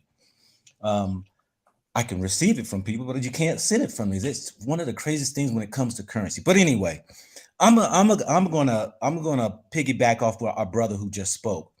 And I've really remained a little quiet about Kanye, because I've done about 4 or 5 videos on Kanye, as you well know, and you've also chimed in, and I'm with you too, as far as the bigger scope is not about Kanye, but about the system that is in place and how it can pick and choose who it wants to go ahead and shame or to try to destroy. And yet it will always focus on anyone else but itself. But with Kanye, I'm with the brother here and some other people that Kanye, Candace Owens, and these other people should not be considered part of the family. If you look at what he's claiming, that following the Bible, following God, he is contrary to the camp. He would have been put out of the camp. You see, when there are rules, there are laws, there are instructions for a people. And yet Kanye, what he is lukewarm. He stands on the line. He plays this game to be for the devil on one sense, and then run and screams God on another sense. You can't mix the two. You're either going to be hot or cold, as the Lord says. If Kanye likes to play the black card when he's in trouble. He played the white card when he needs more money.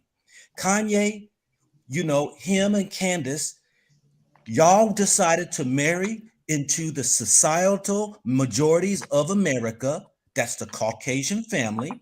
I ain't got nothing against it. That's your choice.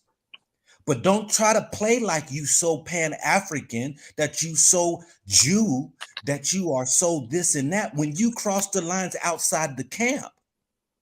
We got to start calling out these people and stop trying to reel them in when they have made the choice. If slavery was a choice, Kanye, you made a choice. You made a choice to cross over into another camp outside of the children of Israel, or being a Jew, if that's what you want to refer to yourself as such. And there are principles, there are laws, there are things that one must be able to live their life by. We were instructed to not cross the lines when it comes to those who are not following the true living God. We were told not to marry those. We were told not to have our daughters marry their sons and our sons marry their daughters. These are things that are scriptural. And then yet, you know, you want to play the fence. This is my first time speaking against Kanye, but it's not about Kanye. It's about waking people up. Do not blur the lines when it comes to standing on what you say your faith is, yet you're trying to rescue somebody who's contrary to what you say you believe in. Many shall say, Lord, Lord. You could put up a church and sing and say hallelujah all day long. It don't make you a child of God. We know there are the church of Satan, or the children of Satan. Yeshua checked a few of his disciples. Yeshua had a Judas. And so I'm saying is that we got to call these people out. Stop trying. That Candace and Kanye do the same thing. 1 minute they're like, oh yes, you know, being black. And then the next minute will smear it by going and protect. The white man is the straight white man is the one who's more under attack than any other group in America. What? Then you wear your white lives matter. Then you say these statements, but nobody say nothing. But then we want to go rescue somebody when they get themselves caught up, when rightfully so, he put himself in that situation. You either gonna be over for the Most High, or you want to go ahead and shake and dance for Hollywood. Pick your choice. You cannot be going into hell and want to have it your way, but yet you asking for rescue and play this card game. Oh, God makes no mistakes. Well, you said what you said. If you was following God, you know, it's Kanye is an example of how confused so many people are who claim to want to stand for something, yet want it both ways. He's double-minded, he has a forked tongue, and he's confused. Oh, I mistyped DEFCON. Oh, I didn't know about, anti-Semitic comments. I'm reading this right here. Look, dude, you claim to be a genius. You claim to be this smart guy. You claimed all of this stuff, but then in the next breath, you claim being stupid. Which is it? So that's what I'm saying as far how I see it, is that we want to rescue those who made a choice to cross a line to get in the bed with Satan. And when Satan kicks you out, now you want to scream foul. Now you want to do all these things. And so, we as a people, they're saying, and then I'll end right here. We want to identify with skin color. It ain't about that. It's about who really is trying to follow the Most High, rightfully following the Most High, not these jokers who wants to pimp people into his following. Kanye's all about what he does. And it's convenient when he wants to throw God into something, and yet is not standing on it. So society is attacking his own soon-to-be, I guess, ex-wife, who I think is just evident of how these people are. You can sit here and ridicule your soon-to-be ex-husband, but that's your children's father. You don't have to agree with what he said. But daggone it, if that was my ex-wife who was under attack, look, I don't agree with what she said. Yeah, he had made some statements, but I'm not going to stand here and broadcast his crucifixion when my children has to deal with their father being attacked. But yet she's doing what she's supposed to do. Look who she is. Look at society, what they do. They will always condemn a man of color. Always. So it doesn't surprise me. And Kanye himself is going to have to make a choice. You're either going to stand for God for what's right, or you want to get back into bed with Hollywood. That's your choice. That's it for me, brother. Hey, I really appreciate it. And again, I totally understand. And there's nothing I can say towards that. To you and Yakoba, your points. Just for me, where I'm at with it is the discussion. You know what I mean? Because had that not happened, we wouldn't be having this discussion about what's the system and everything. So I definitely appreciate it. Hey, tell the people about your channel, even though I think just about everybody know your channel here. So I just want to say real quick, Go Black. I couldn't have said it any better, man. That was perfect. Well, appreciate it, brother. Appreciate it. Channels Go Black to Africa. It has many meanings, but I think that we need to go back to the Most High. We need to go back to our basic state, or our the base of life where we were created, man, woman, and child, with the Most High being first, you know. And so I am one who is providing one option of those who are sick and tired of the ways of America. And so I'm showing Africa as one place. It doesn't have to be Africa. I've traveled all around, but because America tarnished and made Africa to be this impoverished, undeveloped, supposedly disease-infested tribal wars, that I want to show the contrary, and the beautifulness and the people that are here, that one can also remove themselves out of a Sodom and Gomorrah into a place that they can find probably better and conducive to what their spiritual health could be. So that's what my channel's for. And yes, I do also expose and open up damn Erica is what I call it. You know, put the D in front of America, capitalize the E, damn Erica, which is America. In the wrongfulness and the evilness and the wickedness it does, and how detrimental, and how we have to open our eyes and protect our children from a society that wants to bend them, change them, mold them into be the beast of what they are. So that's it, brother. I appreciate your time. Hey, appreciate you. Love you, man. And looking forward to your next video. All right, brother. All right. Peace and blessings. Peace and blessings. And Yakoba, you guys don't go anywhere. Benea, Sister Carol, let me just let a couple of people here that's been waiting here. Let them say a couple of things here. I think we have Yekker Malika. Can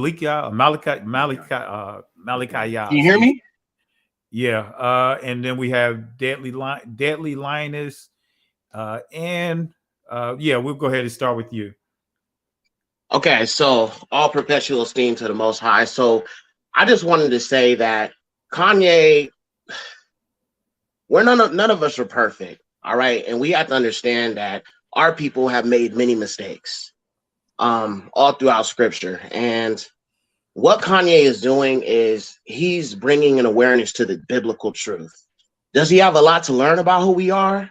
Does he have a lot to learn about our history? Yes, he does, 100%.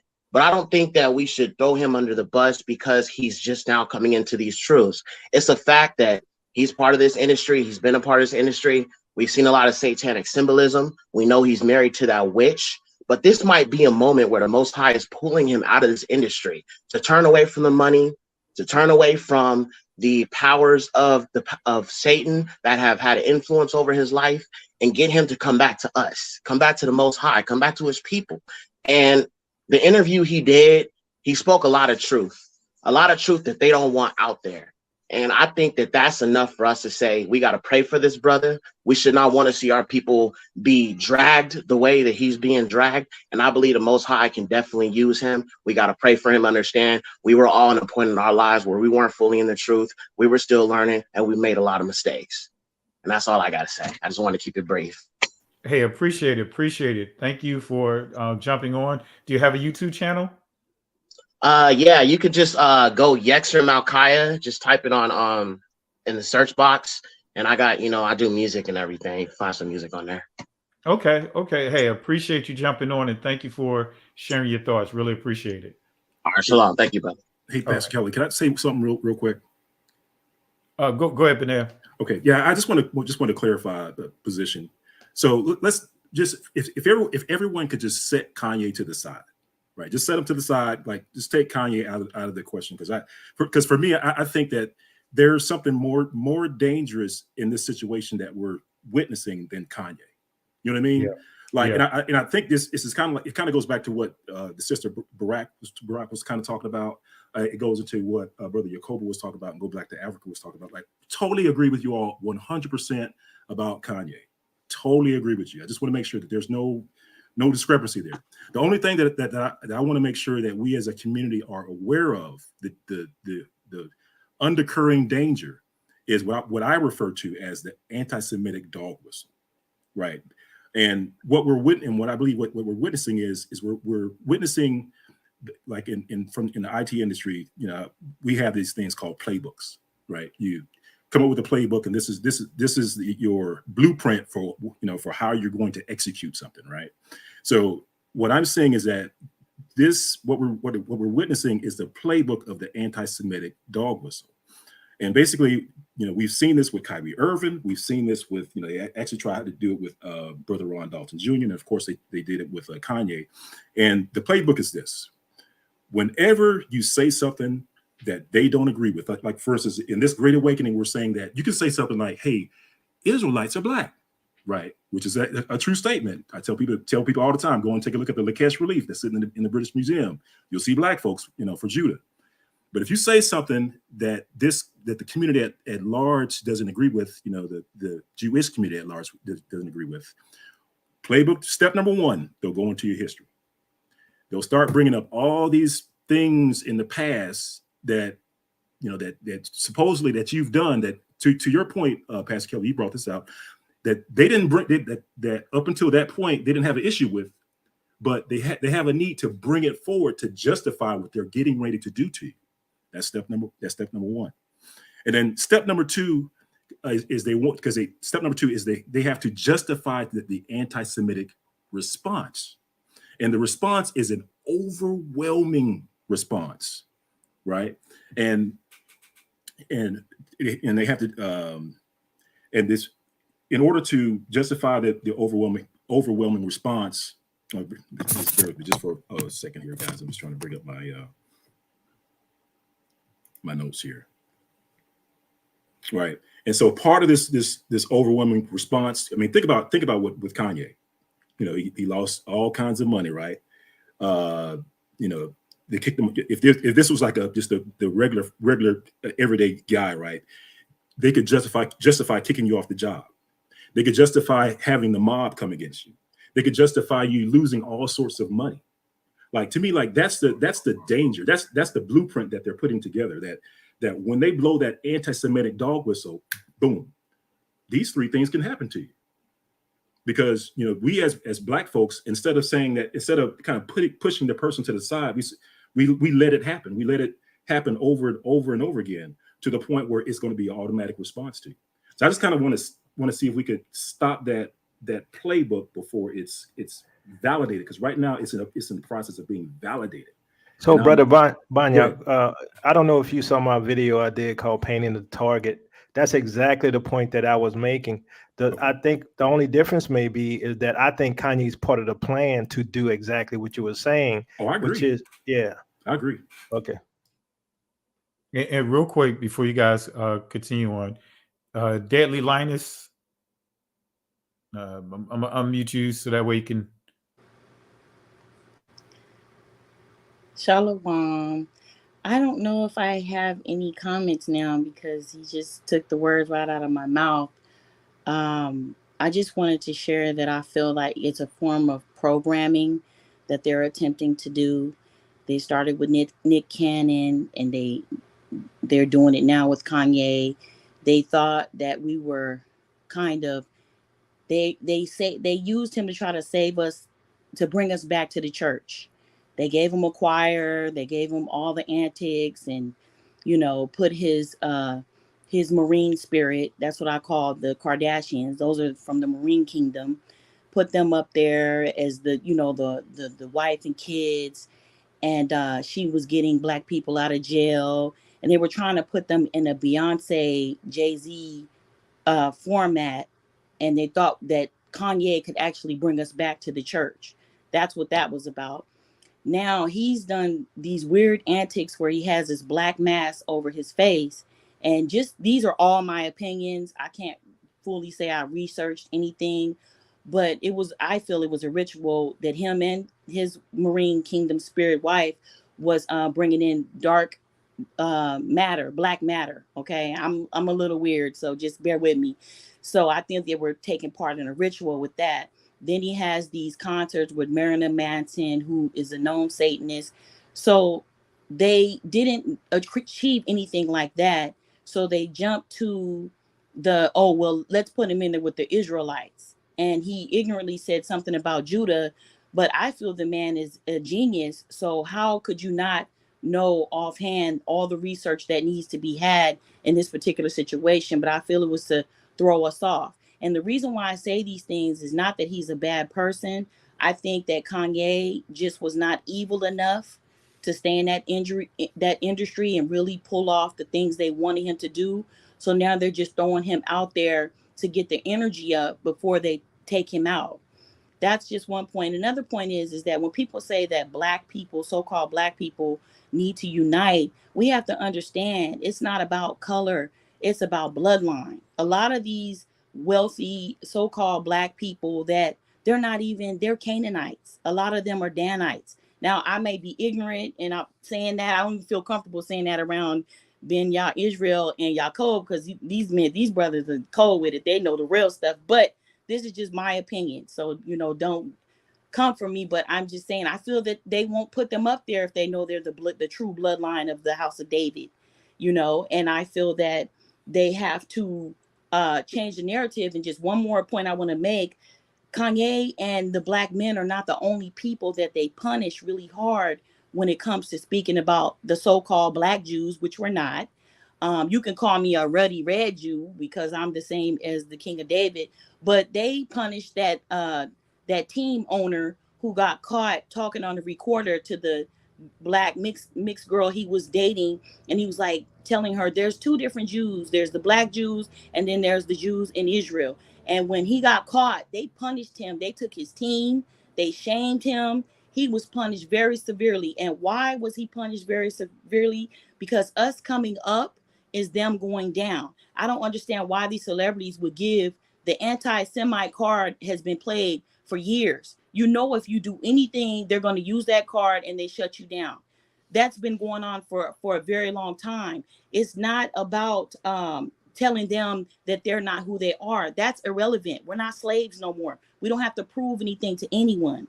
The problem is that these people understand following the law, statutes, and commandments put you in power in this dimension, in this construct that we're in. The Most High's word is a living word. It goes to and fro, just like evil does, so does good. And if you're within the law, statutes, and the commandments of the Most High, there's certain benefits that you reap. They don't keep the Sabbath and keep certain things that they learned when they took over Israel for nothing. They had to learn these things because at the time, 70 AD, and I might be wrong, but I just want to say this, they had the Most High send lions in there to eat them up and bite them up, to where they had to go and get the priests or, you know, of course, these brothers would know more about that, but they had to get the priest to teach them what to do to stay in the land so the lions wouldn't eat them up. So they have taught their children's children.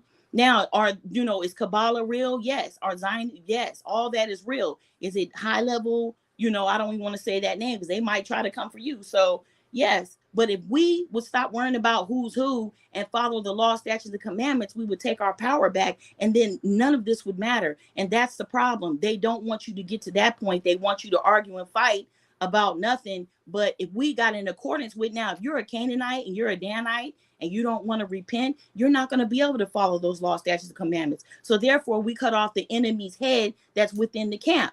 And with that, I'm going to say shalom. Thank you for allowing me to speak. Appreciate it, sis. Thank you for your inputs. Really appreciate you for jumping on and sharing your thoughts. Thank you again. Really appreciate it. I meant to ask you a question. I had the question on the screen. Was this, there's a Quentin Waller want to know the location of the documents that you were pointing at. Thank you, Quentin, for the contributions tonight. Family, let's show some love to Quentin. Really appreciate it. So, all righty. Well, I'll get back to you guys. Benea, Sister Kyrie, you've been quiet the whole time. Well, almost the whole time. And Yakoba.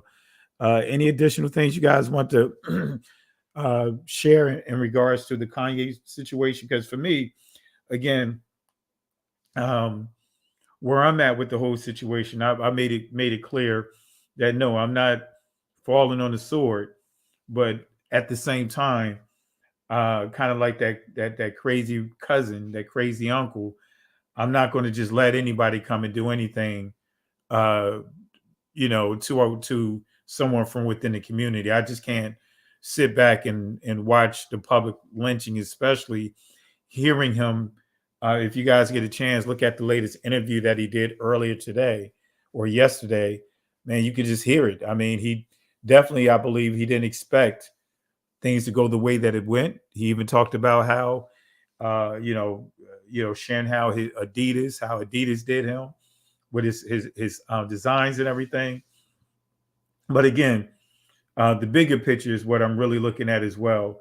How are they going to use that situation to start coming at our channels? If you say anything that's related to this Jewish community. So, and one last thing for me is probably the reason why I have a little more leniency is because I was in that lifestyle, man. I was out there. I was a Freemason. I did all those things.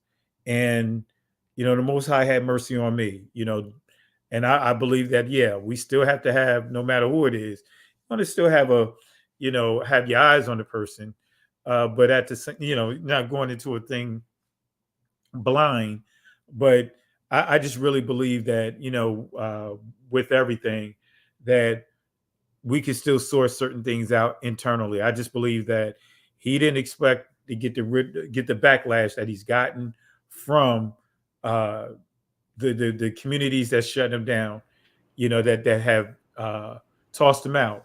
But again, I encourage you guys, if you hear his latest interview, I'm gonna upload it after we conclude here. I'll upload and let you guys hear it, and then maybe we could discuss it in a couple of days. But any additional thoughts you guys have before we wrap up? So I have some final thoughts. Remember when Trump was running for office and the right-wing evangelicals were lauding him as this messianic type figure, and he was saying all the right things that they wanted, right? But he's the one that promoted some of the medicine, right? And so they give you this character that you're going to follow, right? But when it all comes to head, they're going to pull the rug out from under you. And that's what my concern is. And I think for the people who follow us, right, we have to sort of be protective of them and say, look, okay, I know you support Kanye, but, just be cautious, right? Because for me, I haven't seen the fruit of repentance, right? Not just for me. Maybe he did, but I haven't seen the fruit. And so because I haven't seen the fruit, I can't support him, even though he said things I like. So that's all I have to say. Okay.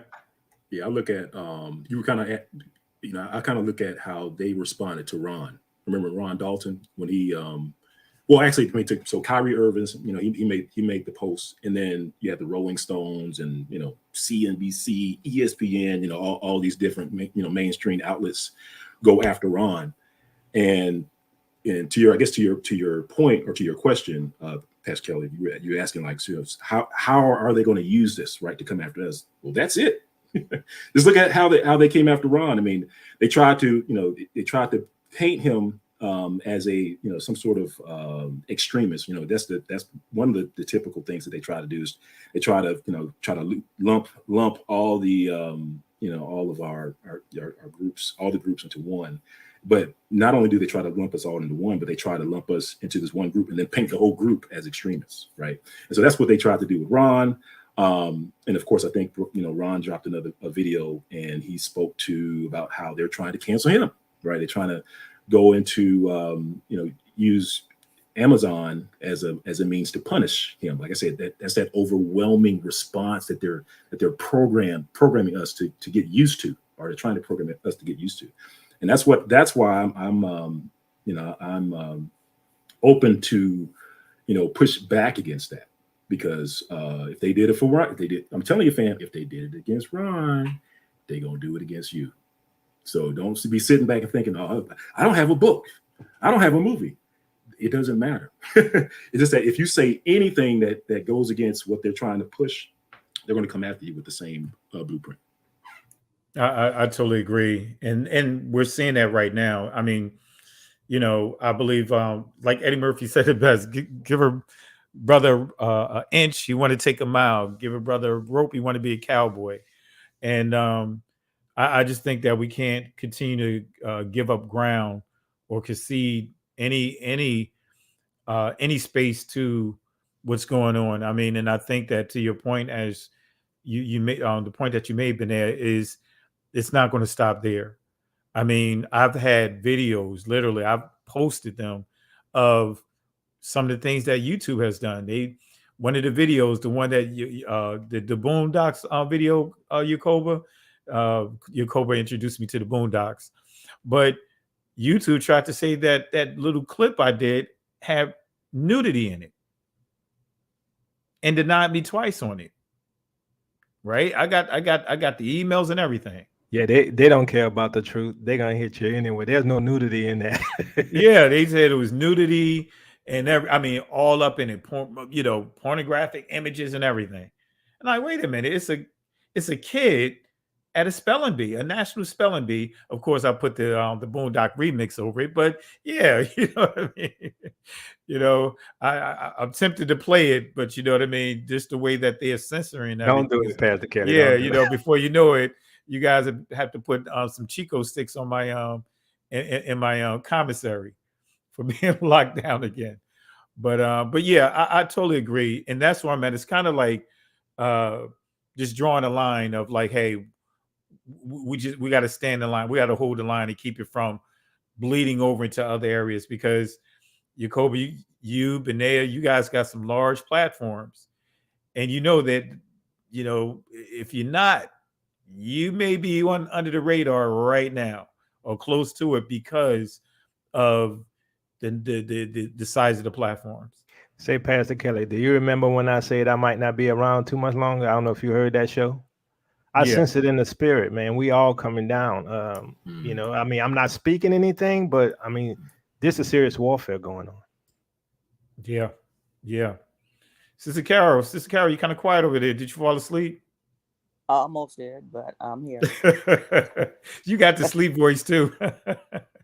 No, I'm just sitting here listening to all the convo that's going on. Interesting convos, matter of fact. I'm going to say this, and I really don't, how I operate. I'm going to say what I'm saying. Hit your toe, hit your neck, hit your eye. That's on you, but I'm going to say it.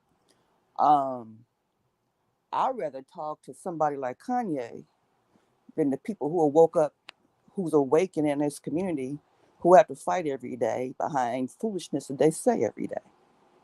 I can reach somebody with Kanye to teach if he's out there in the world, to bring him over to where he needs to be, than to somebody who's called himself awake, walking in this truth. Now, what has happened is that the Most High is using him as a portal for us to walk through to bake up against this wall. I personally have been against that wall. They came after me back in 2016. They came to my job. They set me down in human resources and had a big discussion with me. But when I went to the scripture on them and showed them my bloodline, showed them definition of what a Semite is, they couldn't say anything to me. They had to back off of me. Only thing they told me to do was don't say anything about Ashkenazi Jews on Twitter, because I got into a situation with Roseanne Barr. So I know how they operate. I've been around them, been in their world. But the only way that we're going to fight against them is you got to stand up against them. You can't sit here and say, oh, my channel get taken down, or this is going to happen to me.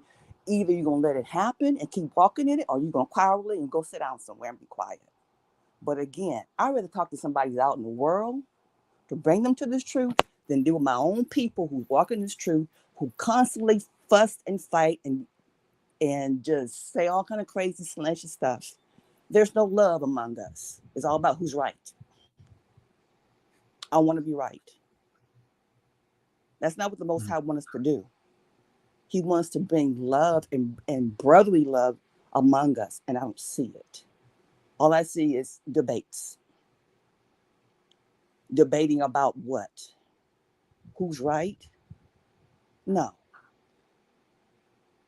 No, that's not going to get you in your kingdom. Yeah. Yeah. That's all I have to say about that. Well, appreciate it, sis. Well, what we're going to do here, because you guys see my eyes, I'm past my threshold by an hour and a half. I have a 2-hour threshold. I'm surprised that I held up this long. So I'm just going to open up the floor, go around the room. Since you was just speaking, Sister Carol, we'll start with you. If you guys got any one that you want me to throw inside the garbage can, because family, there's a lot that we could throw inside the garbage can. And I'll start with you, Sister Carol. The anti-Semitic, because anti-Semitic means anti-Negro. Put that whole word in the trash can.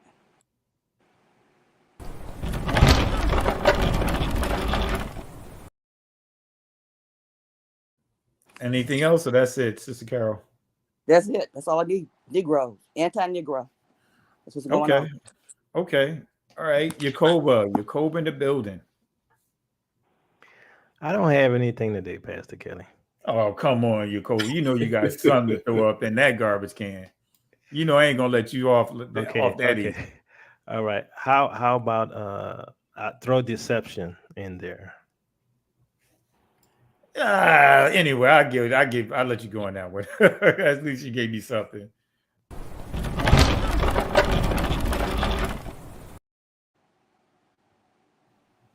Benaya. Yeah, Sister Carol, she's said the same thing I was going to say. So I'll say it again. Anti-Semitic, that anti-Semitic dog whistle that they're trying to program us to get used to. Yep. Okay, well, I'll give the garbage can here.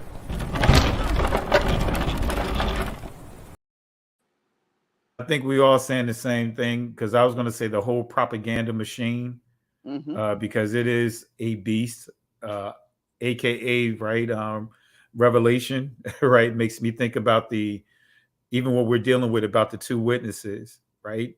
Said the witnesses was going to speak power, do all kinds of things. But then in the end, what's going to happen with them in the streets of Egypt, right? So, and I believe that we kind of see some of these things play out. We're waking up a lot of people, but there's going to be a lot of us that's going to be martyrs because of it. So I want to throw that whole propaganda machine inside the garbage can.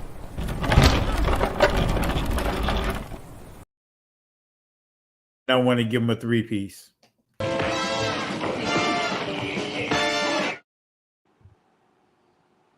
Give them their order to go.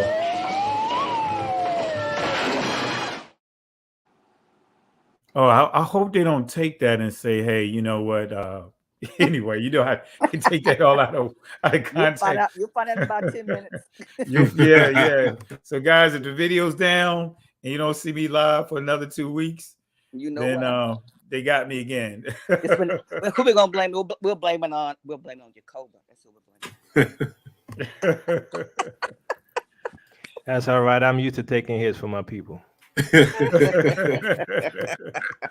Well, with that being said, family, in the words of Moses in Exodus chapter 14, verse 13 and 14, as he had to encourage the children of Israel as they came out of Egypt, but they was at a major, or what seemed to be a dead end.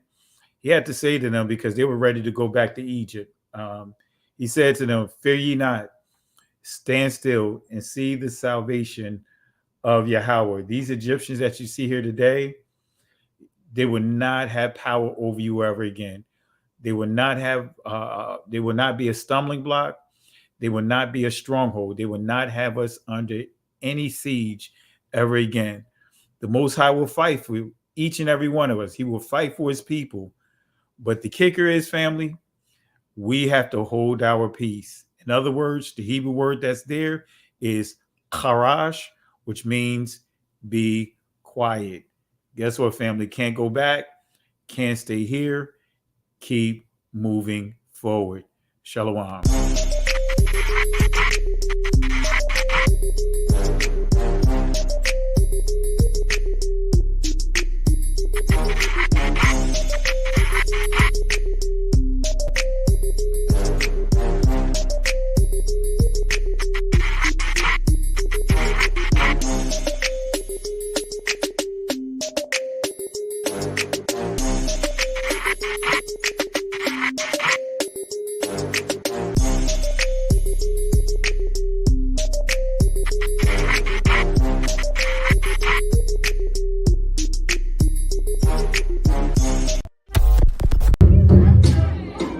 Listen, Genesis chapter 11 verse 10 explains the genealogy of Shem. Shem was a black man in Africa.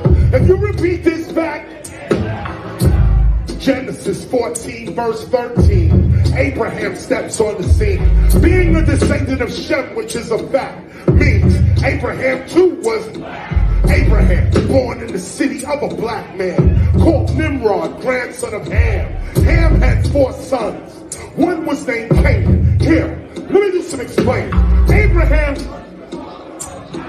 Isaac was Jacob had 12 sons, for real, and these were the children of Israel.